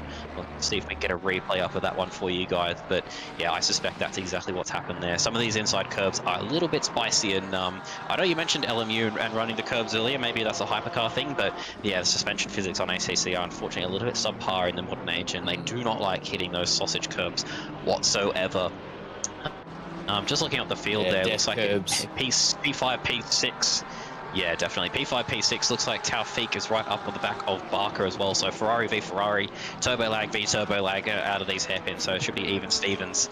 I think you know where my alliance is. I'm going to be racing with Taufik again for the upcoming Bathurst 12-hour. I guess that's a good segue to get a bit of a shout in for the 12-hour. Make sure you get your guys' entries in for that. There is still 1 day left if you're not a Patreon member, and you do have to pay an entry fee. There is I believe we're running a discount on entry fees up until the 16th. So if you haven't already, make sure you get your registrations in of what I believe is going to be, at least at this stage, the last forecasted endurance race on ACC for OR. So make sure you guys get in, and we'd love to see a big field for the Bathurst 12-hour. Yeah, too right. It's also sponsored by Boosted Media, which pretty much everyone that's watching the stream should know, I would imagine. If you don't know who Boosted Media is, maybe just have a quick search. Will is an incredible supporter of OOR and an absolute legend, not just in the Australian sim racing scene, but worldwide.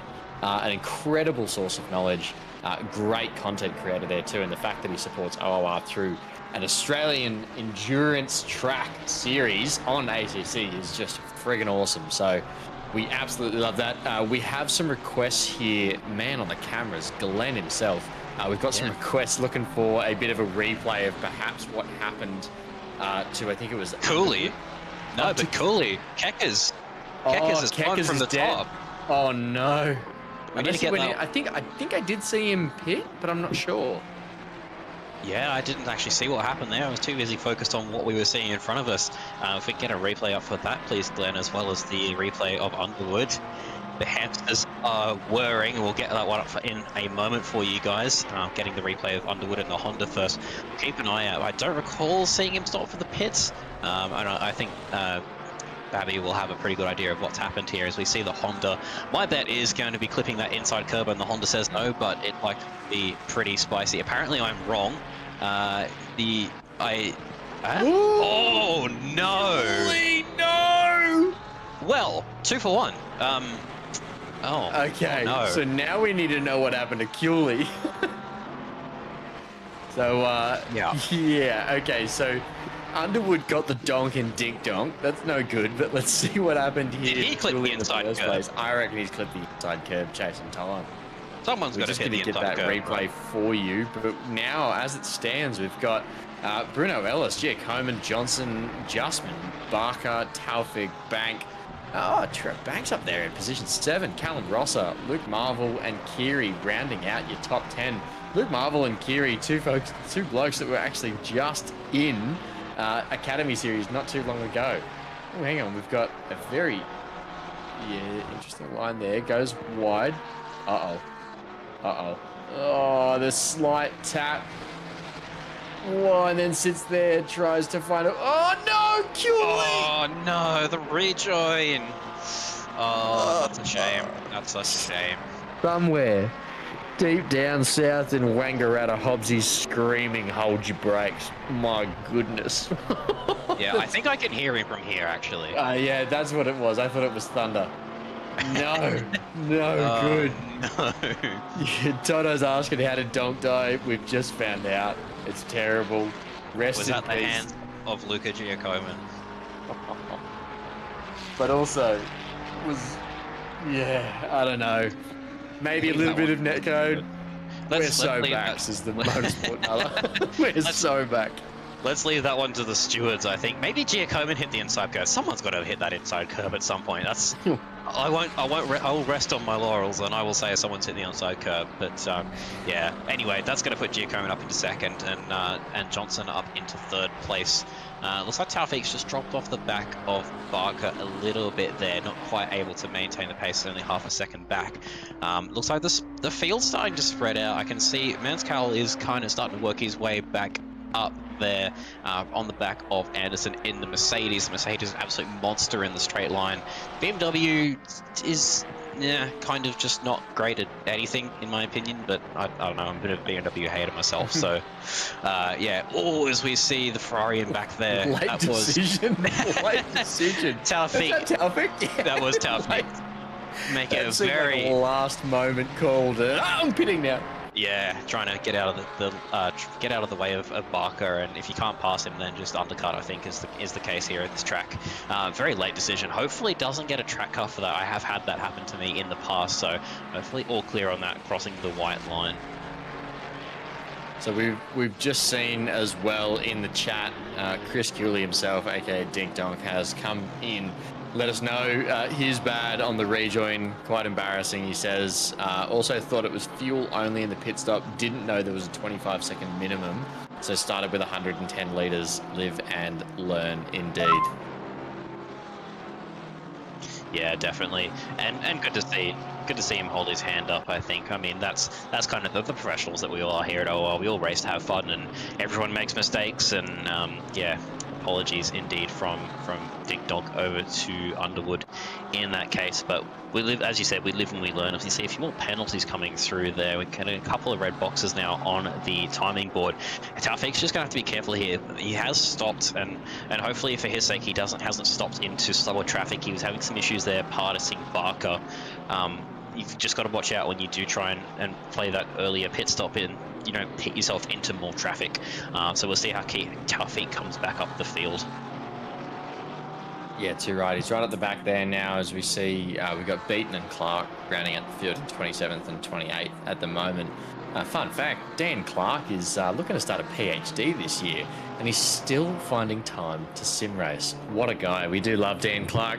Excellent member of the OOR community and up into Pro-Am this season. We love to see it. He and I have been in through Academy, through Amateur, and now up into Pro-Am together. So awesome to see him racing in here tonight in split red. We're seeing split yellow at the top, but it's definitely split red. That's a leftover from last night, but ignore that like all good leftovers, 7 days and throw it in the bin. We're moving on. We're split blood, and we've seen a bit of carnage tonight. We've got some penalties on the board now. We've got Pete Viney, Buckerfield, both with 15 seconds, and our woman Blake Griffiths there with 10 seconds as well, currently sitting in the pits, serving her mandatory pit stop. We think, Glenn, are we not seeing any pit stops converted yet in the top 28 spots? So some of these folks are still staying out. Given just a little bit of time extra, I reckon they'll probably be pitting in maybe the next 5 minutes or so. We should see as we scroll down to the bottom of the field that some folks have served their mandatory stop. But wait and see for everyone to jump in. Our scroll wheel is not behaving. It's not just you. We're not stuck on the 24th position. But we're seeing, there we go. Look at that. Brilliant. Yeah, so we've got a couple, only just a handful, but interesting to note. So remember, Brad Godfrey pulled in. So Godfrey went in a little bit earlier, I think with about 55 minutes to go still.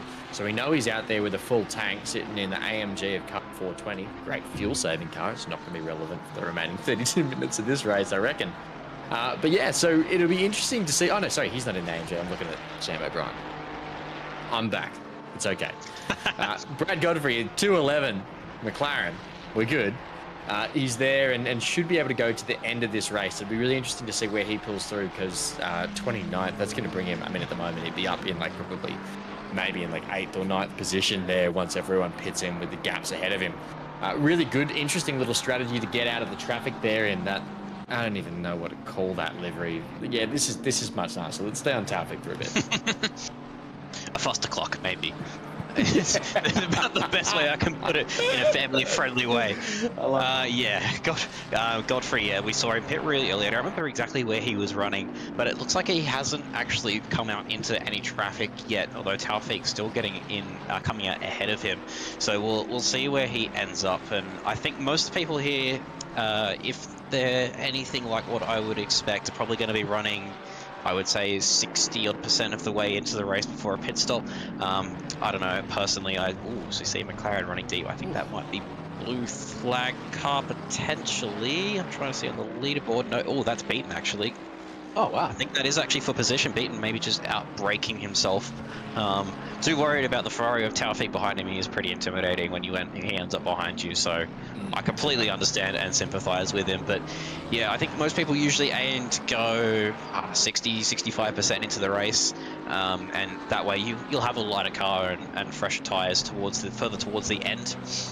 And so we'll see where that plays out, but that way, at least when you're stuck in traffic, and you've got a little bit of a slower car anyway if you are stuck in traffic there, so not too bad, and I think that's going to be the way we'll see this play out. Looks like there might have just been a move behind there. The timing tower hasn't quite updated. There was only a 10th between Rosser and Bank, I believe that was, so a bit of a fight going on there.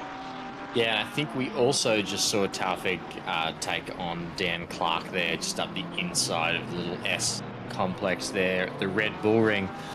Great maneuver and a very fast driver. Taufik, as a Pro-Am myself, I would also move right out of the way. Yeah, we definitely appreciate that. We know you sometimes, but sometimes even it's better for your own race. Some people put their ego in front and don't want to move out of the way, but sometimes you're just going to end up, they're going to get past you eventually, and you're just going to cost both the person you're fighting and yourself time. As we see, is it defending? I think Marvel's indicating early he's going to go into the pit lane. This could end. Very nice driving there from both of them to avoid any collision. And I'm not sure if Marvel had the indicator on. He's in a BMW, so I wouldn't expect to see that. But definitely, very, very nice driving there, indicating maybe with the presence of the car, the position of the car, indicating very early that he's going to be going into the pit lane as we see Mezcal in behind him. That's definitely not how you say that name, and I apologize. Yeah, I get closer to Mezcal every time, but I think the fact that I've had one beer and would love another. Mezcal. We're gonna chat to you later, Damien, and we're gonna make sure that we get this pronunciation right. We're so sorry, but next week we'll be on the money. But I noticed you throw out a little bit of shade at BMWs, not just in ACC, but also BMW. which is absolutely fair. I don't even think they have an indicator on their sort of wheel stalk, but I've just been informed that you might own a BMW. Is that correct? I do own a BMW motorcycle, and it does have indicators, but I think I can throw shade if I've got one. Most of the time, yes. I try my hardest. All right. Sometimes they just don't turn off on, but Yeah, exactly. Don't want to wear them out, as we've been told by the man behind the scenes.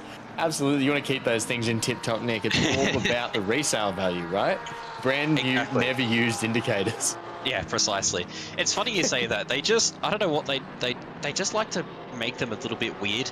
I don't know who in here has actually ridden a motorbike, but normally the indicator switch actually like moves a lot, whereas the BMW one doesn't move very much at all. And sometimes I do notice that I didn't click it hard enough and it didn't turn on. So I think BMW just like to make their indicators not work on purpose. That is what they all say, Glenn. You're exactly right. I reckon that's what they all say. Yeah, it's an interesting excuse. It does line up. You know, I guess all stereotypes come from some level of, you know, incident or truth or whichever. But I do like that. You know, there's all these stereotypes. Everyone's going into the pits now. We've got I think I saw 2, 3, 5 cars at least coming into the pits there. Yeah, we're seeing. Pit lane is busier than pit street.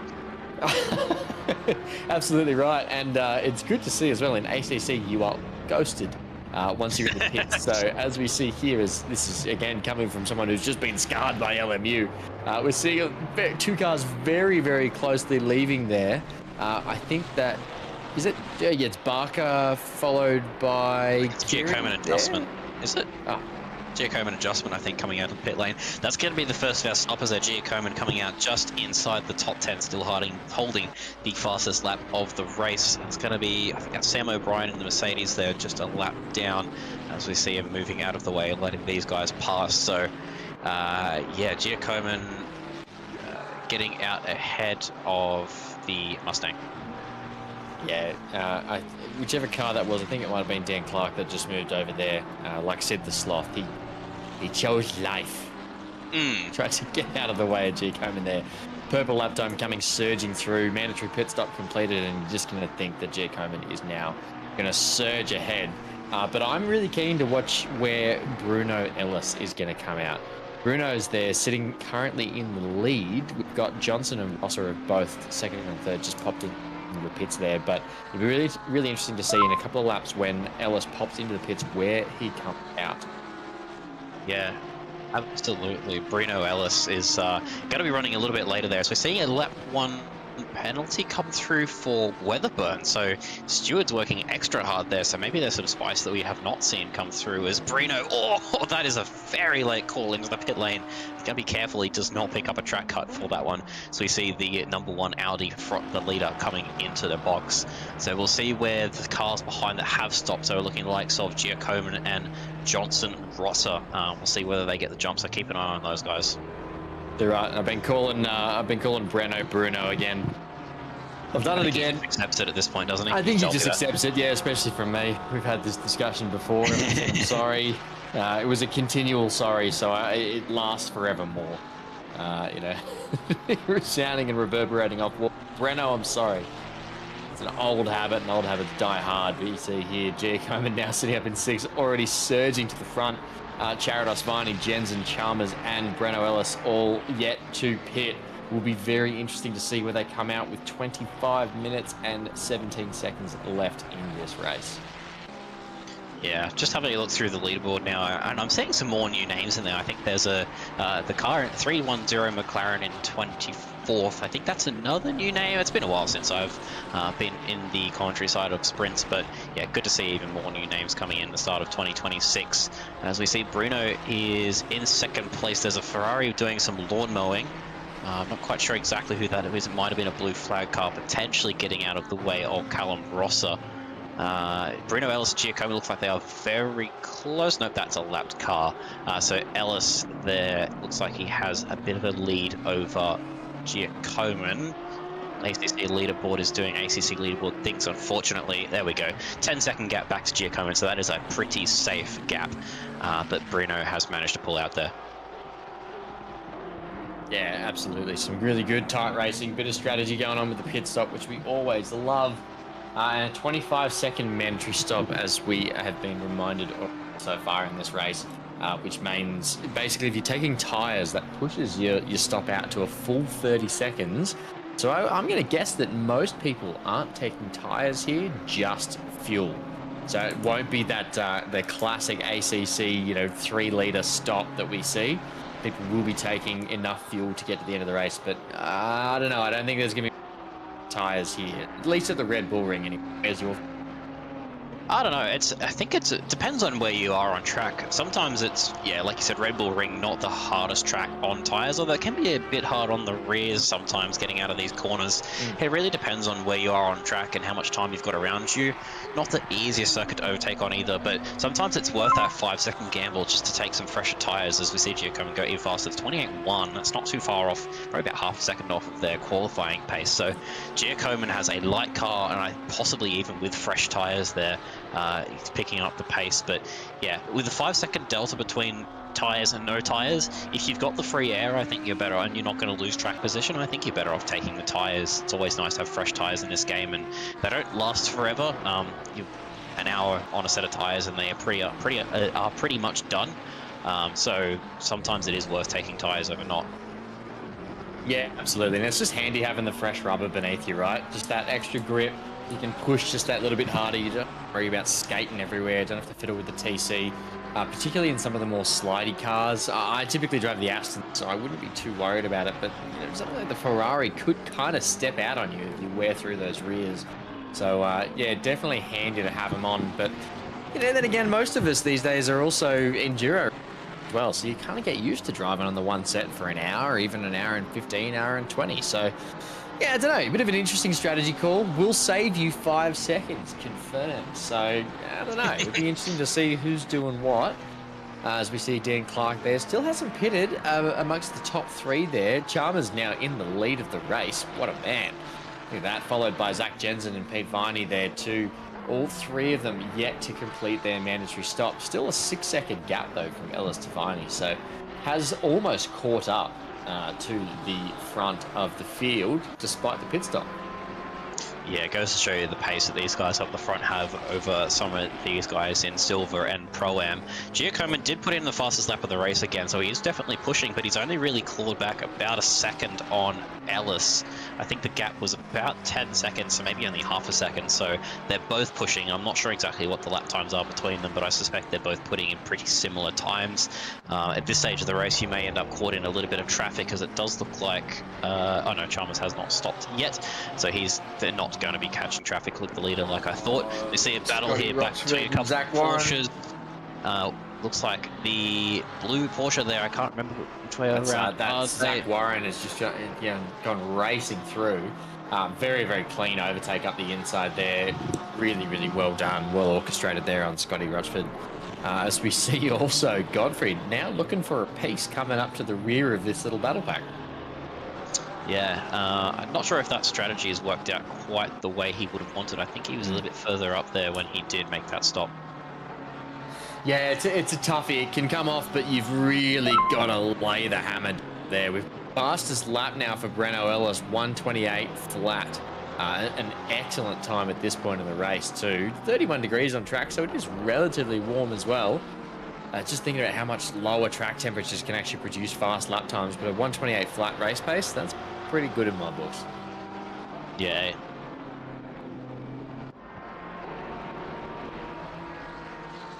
So we're just hearing that next week we'll be getting our thermal overtakes of the week coming back. So make sure you guys go back and have a look and put in your nominations for this week's race.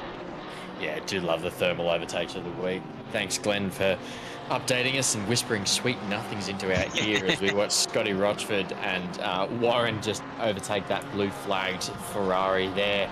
But yeah, the thermal overtakes of the week, an excellent way to call out some of the best moments. And we've actually had some sort of carnage moments there called out as well. But the wonderful team at Thermaltake have actually helped us put together those videos from last season. It's great. It's a great way. And I think we'll probably get to do it given that we're the last little session for the week here, Liam. So Mate, you and I will get to go through and pour through the thermal overtakes of the week. Awesome. Enjoy that little session. I'm looking forward to it. Love seeing the best moments. Absolutely love to see that. And as a nominee of the Thermal Overtake of the Year last year, with my move around the outside of Loopty, love throwing shade at Loopty whenever I can. Sorry, Loopty, if you're watching.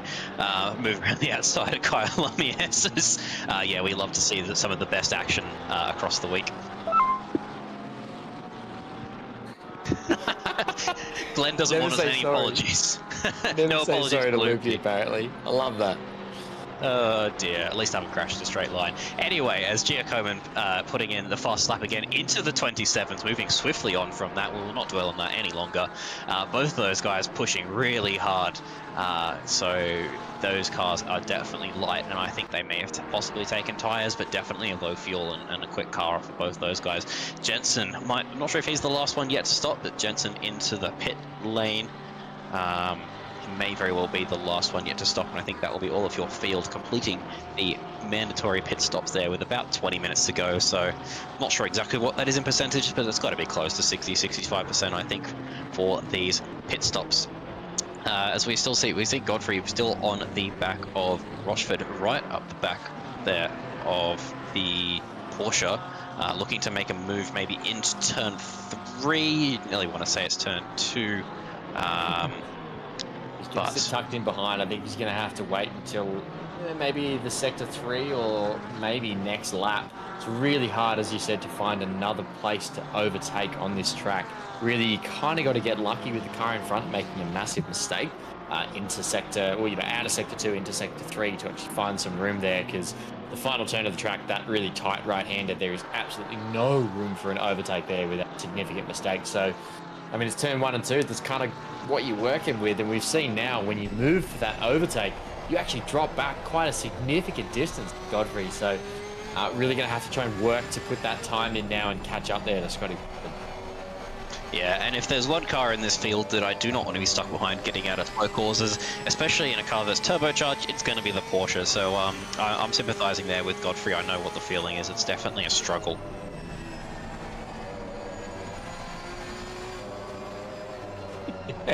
The face is kind of interesting because the headlights almost look like eyes to me.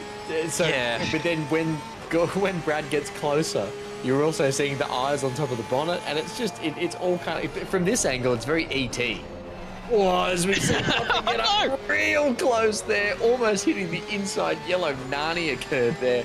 Managing to sit behind Scotty Rochford using all the turbo that Porsche. We are going to see coming up into, well, get out of here, turn 2. We're interested in turn 3. Godfrey going to make a late move here. No, he's going to sit tucked behind. Going to have to wait until the next one. 16 minutes and 20 seconds left in the race. And that god-awful bonnet imagery there, haunting Rochford. I know some people do say they turn off their mirror and they don't use it when they race. I think those people are crazy, but this is probably the one instance I would allow it. If I had that car stuck behind me, I would not want to have to look at that any longer than I need to. Yeah, I know JC and I think Saxon Hayes are both prolific mirror turner-offerers, if that's an official terminology. So, yeah, Glenn has just confirmed he's got the Oxford Dictionary in front of him. He has said that turner-offerer is a key phrase that we can use here on the stream.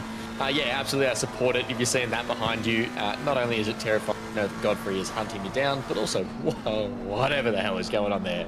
It's just so much to digest. The creativity that we can use for ACC deliveries, sometimes it's a little bit too much. You know, sometimes it's just a bit too much. We see here we're going to get because they can doesn't mean they should. That's exactly right. Every dink donk livery ever. We're going to see a great move level, but he's late on the.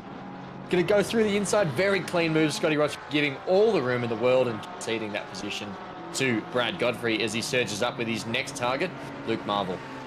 We are going to see there the Rochford's going to stick behind in the slipstream. It's not over yet. Godfrey's going to have to defend into turn 3. It's going to put Rochford on the outside. Maybe not really a place you can get a move done, but the Porsche is going to get a good run. The turbocharged car is going to get slugged down as they run down to turn 4. It's going to put the Porsche on the outside again. No, Godfrey's going to have to tuck in behind. Godfrey's going to have to shut his eyes once again, seeing that McLaren behind him as Godfrey shows the nose, but there is no move on there. And that just shows the run that this Porsche gets out of these hairpins is astronomical compared to some of these turbocharged cars. Yeah, couple that with the fact that on both of the turns, because Godfrey was making moves up the inside, we actually had Rochford getting the amazing drive, not just with the Porsche's turbocharged nature, but also the amazing drive coming around outside, taking a bit of a forced but wider line out of those turns, or into and out of. So incredible way to defend there from Rochford. Big ups to the Kovacs Racing boys there. I reckon they're all in their little team speak, probably whooping and cheering over that. That's great rebuttal. But we are going to see Godfrey sitting hard on the tail here again, coming to the final turn onto the main straight, clipping a little bit too much curve there on the inside of the Macca. But he's going to get a really good run up here, not much stream on offer. Probably will try for that same move. You got to think here, Liam. Like, I reckon he's probably going to sit tucked behind here. But we also have the pressure there of Zach Jensen and the BMW sitting now hard behind. We're here coming up out of turn 1 into turn 2. Godfrey coming up the inside at this point, technically outside for turn 2, but again, it's not even a corner. Just leave it, forget about it. Dive bomb incoming, here we go. And he does. Move on, and he's run wide. Way too deep. Late on the brakes, outbraked himself there. Oh, no good. Watch the rejoin. He has resaved jointly. Resaved jointly. But yeah, he's lost out there to Zach Jensen. And it's inviting the two BMWs even further behind. Zach Jensen looking really racy here on Rochford. Rochford's probably relieved that he doesn't have to look at Godfrey in the mirror at the moment. Instead, he's got that really intimidating grille of that BMW, and we've got Menzel. Oh, geez, I'm so sorry. And Perkins behind as well. So I think Godfrey's he's got his work cut out for him here, and that BMW of Jensen's right up behind Rochford. So it's not over yet. Or that BMW. Rochford's going to get in trouble here. That is going to be Jensen with the run. He's going to try and show the nose down the inside of turn 9. If you get along side by side enough, you can get a move done here. And he does so. Godfrey going to be looking in the back of Rochford 2 down into turn 10, and that's going to cost there was a big yellow curve there. Oh, they're all alive. I can't believe he's held that. My goodness, we are 3 wide onto the main straight. 47 minutes into this race. This is ridiculous.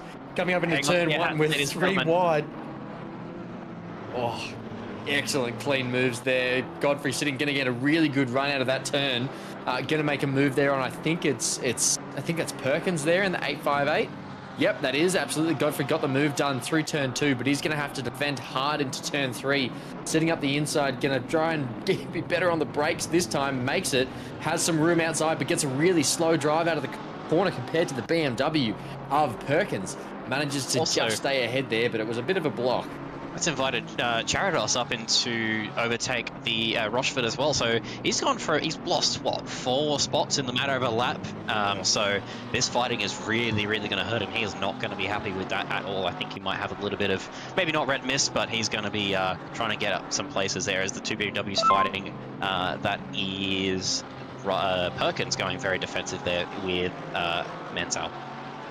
Yeah, really interesting there. It almost looked like Scotty Rochford, because at the front, he was actually at the front of that little pack. It was a bit of a, a sort of double stack, a Big Mac, if you like, of BMWs sitting there with barely enough room for a Porsche and a Macca.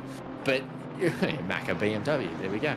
Macca triple stack Sambo. So there we go. But yeah, what's happened here is Scotty Rochford has actually made just a little bit too much room and conceded all those spots just in one lap. Really tough because he was defending so well, but that little bit of room that he allowed for Zach Jensen there into turn 9 just allowed every man and his dog to come through and get that past up. Yeah, those are the difficulties of fighting in a pack there. I see some yellow flags and stationary cars down at turn 4. There may have been some late race sadness down there. I'm surprised this battle hasn't ended in sadness. Manscal not quite close enough there to the inside of Perkins. And this has allowed Godfrey to get up to the front. So he's just going to be praying he can run away from this pack now. We are seeing them spread out just a little bit. We're also seeing Anderson there up the back. And that's closing in on the back of Rochford. So it's not over yet. They are spreading out just a little bit, but it is cool to see. What's that, 6 cars all on a train?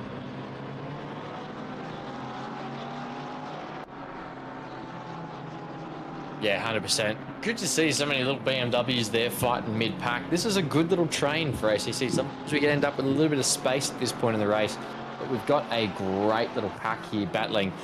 Looking through, keeping an eye on some favourites. We've got Taufig in the top 5. Turo Bank there sitting rounding out that top 5 as well. Justman is actually ranked as an amateur. But sitting up there in 6, okay, whereas I've just been told, no. There's a bit of ACC wonders happening there.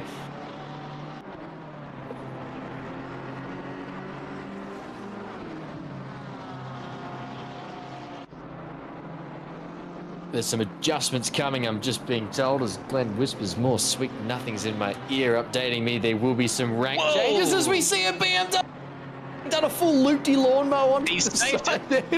What a save! What a save! I didn't see what exactly happened there. I think there might have been a bit of contact, and that's just speared the BMW off into the grass. Speaking of our AMs, I think Webster may be an actual AM, and unfortunately has picked up a DT. My guess is going to be that's a track limits drive-through. Absolutely crazy save from Damo there. Hopefully we get a replay on that just to see what happened. I think there might have been a bit of ACC contact, and the physics engine just said, no, you're going to visit the wall. But with everything he had, he managed to fight to keep that car out of the wall and also not spin it and rejoin back into the path of other cars. So that could have been a hairy moment, but he got off pretty scot-free for that one. Yeah, took his ticket to the wall and took out a refund. There was absolutely no way he was visiting any kind of flat surface there. Don't know how he managed to keep it on track, but that's excellent. And he's now sitting, for all his hard work, just behind the AMG of Ryan Anderson. Some other favourites here. We've still got those penalties sitting there. Neighbours picked up 10 seconds. Ankin's picked up 10 seconds as well. Not quite sure what incident Ankin was. We've also got, sitting in the position 22, my man Dave Stevo, second race of the night, car 100. What a man. Magsal, incredible stint here so far. Came back from near last in the field after that first lap mishap. He's now back surging through in position 19. Amazing race. Charados as well, sitting in 16th as well. Excellent. Here we come with the replay. This is Justin and Barker here. We're just seeing braking at the right spots, but a little bit late on the brakes there for the Fezzer. But wait, there's more. No. A little bit of a kiss there from the forward adjustment. Yeah, I'm going to hold my words on that one. I think we can see what Barker may have accidentally done in that one. Yeah, just a little bit of a late move into there. And I'm just looking at the leaderboard. It looks like there's a fight there for the top 10. A couple of cars pretty close together there. Chalmers and Warren. I think that is a couple of Porsches really close. Yeah, Pete Chalmers sitting there in the Corvax Kodak moment. For any retro camera fans here, F in the chat from Diabolis. Yeah, absolutely. No good on the rejoins. We've had two not so good ones tonight. Never a good night. Welcome back, Barker, as well. We've got from Toto with Awesomeo. But an incredible move here coming up the inside from Zach Warren there, making the move and looks to be making it stick. Will be late on the brakes here, trying to find the inside curb. Manages to hold that Porsche versus Porsche, both benefiting from that huge turbocharge. You get out of the corner. You got three Porsches in a row now of Chalmers, Warren, and Kiri, all coming in through turn 2, up into turn 3. We're going for a defensive maneuver, but Kiri wants a piece.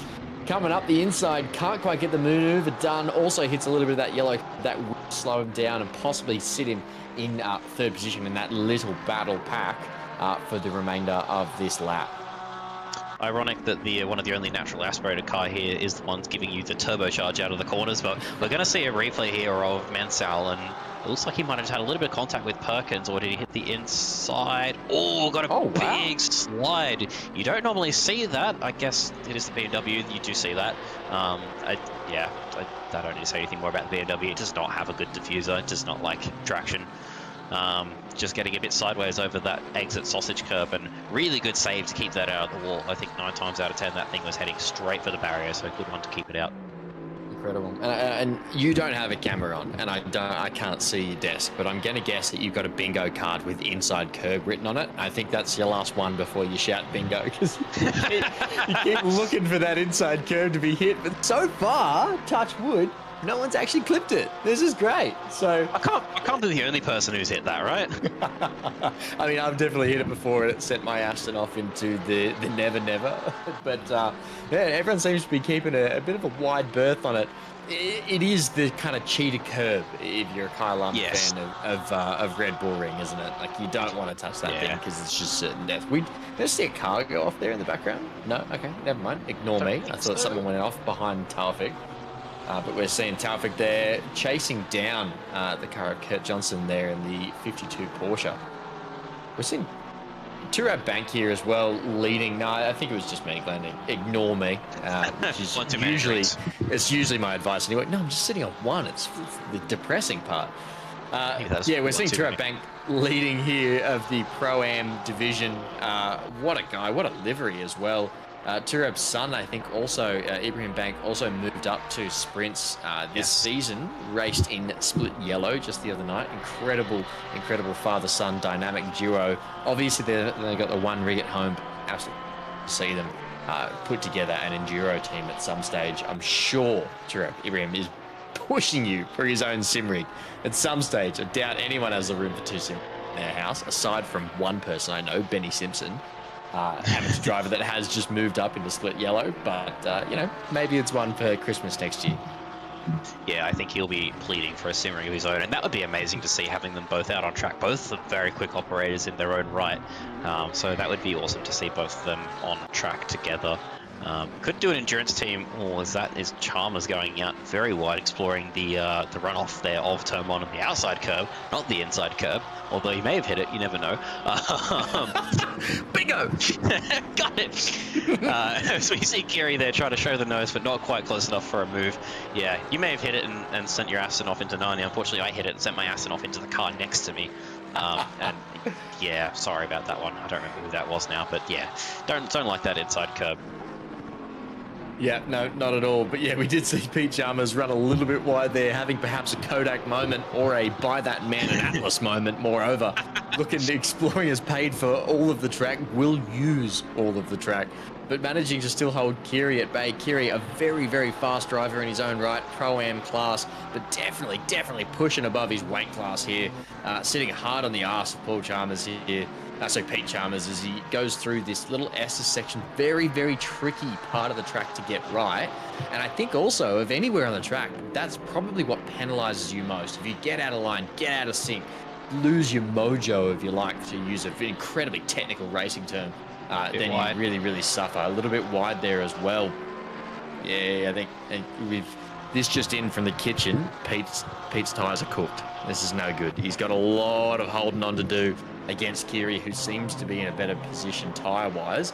So we see Luke Marvel having to defend here against Zach Jensen, another incredibly fast driver coming up through the OOR ranks. Also commentator from some of the endurance events. Good defensive driver too, Luke. Really, really holds it there and manages to kind of, wean you up. There's a lot of people push the dummy side of attacking or offensive driving as you come and look for an overtake. But Luke actually really works this kind of dummy move when you're trying to drive against him. Very, very good, clean driver. Yeah, it looks like Kiri there has been able to get in front of Chalmers. Wow. Chalmers got him at turn 3, we're hearing. Sounds like he's been to my school of cooking and his tyres are very much overdone. As we see getting a cut back there into turn 5. I'm not sure exactly what happened there. Kodak moment. I don't know if that might have been a redress or if Kiri just got on the power too early and got a big slide. That weight in the back of the Porsche hanging behind the rear axle there, going to cause that car to slide if you get too near the throttle. We might have to grab a replay of that one, Glenn, if you're able to, although we do only have 40 seconds left in the race. Those hamster wheels whirring in the background. Glenn, we appreciate everything you do. Kiri there, not happy with what has happened, so I'm not sure. Maybe it was a redress, but yeah, we'll definitely see what has happened there. Back up the front of the field, Bruno Ellis has run away with this one. Giacomin up in second place, still with the fastest lap. Johnson third, and Taufik not too far away from that Porsche there in fourth place, but not able to get ahead. We're going to see here coming through turn 2 into turn 3. I don't think Kiri is close enough to make a move, but we've got Chalmers driving quite defensively, owning and holding that middle of the track anyway. Send it. full send up the outside, but Chalmers is going to defend. We're going to get a really nice drive out of this corner. Never mind, Chalmers kind of runs wide, uses all the track, as he's entitled to do, and holds Very good at Fury bay. defending. Yeah, I actually agree. I've driven against Chalmers quite a few times, and he definitely outclasses me for pace, but we've kind of ended up on the same section of track for quite a while. Very, very difficult bloke to overtake. Incredibly good driver. Kiri there, looking a little bit squeamish and squirmy behind Chalmers there as well.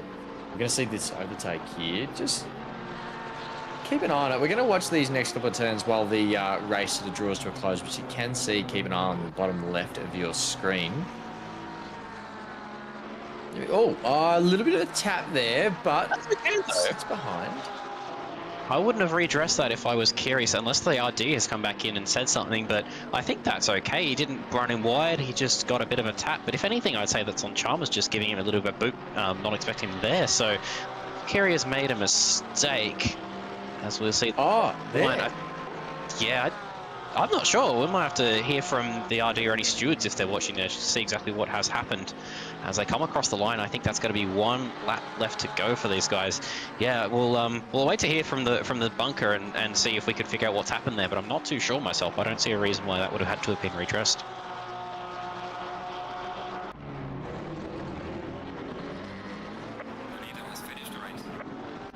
Yeah, just tag Diabollies in chat just to see whether he's caught an eye. But yeah, Renault's come in, 41 laps under the belt. Incredible drive with Giacomin just crossing the line now. Shows just how big the lead was there from Renault Ellis. What a drive, what a car, what a bloke. Giacomin coming in. We've got Carl Johnson coming in here as well for a Polaroid moment, if you're more of a Polaroid person. Indeed, Taufik taking up P4 there, just under a second behind. That's another strong drive. The Ferrari just not being able to get behind, past that Porsche, I'm going to say. Turab Bank there coming across the line in P5, and that's going to be P1 in Pro-Am, top of class. Very nice drive there, and I do like that Red Bull livery. Speaking of Red Bull, we will see the livery launch there tomorrow afternoon, I think, for Formula 1, as that season comes in very soon. So that's going to be very good to see, getting excited for that, as this battle is going to go down to the line. Kiri looks like he's not going to be able to get back past Wyatt Arse, can't pass Chalmers, as I believe he is called and known throughout Kovacs. So good defensive drive once again. We'll see if we can get an idea on what happened there before, but we're not too sure. And that's going to be Kiri second in Pro-Am, and Zach Jensen and Marvel rounding out the mid-pack there. Yeah, absolutely. I have just asked in chat. I thought Diabollies was actually stewed in this race. Alas, they are not. So, yeah, Diabollies unfortunately can't do everything, but apparently a bird has landed on his head. So we'll run with that. We'll see if we can get that one to you. I believe it too. I believe it. Dave Stevo has actually been listening to the commentary while he's been racing. It's just in the chat now. Well done, good race, Stevo. Incredible work staying there in the upper mid pack, we'll call it. But as we go through, as you've just called out, Liam, we've had an incredible race here from Breno.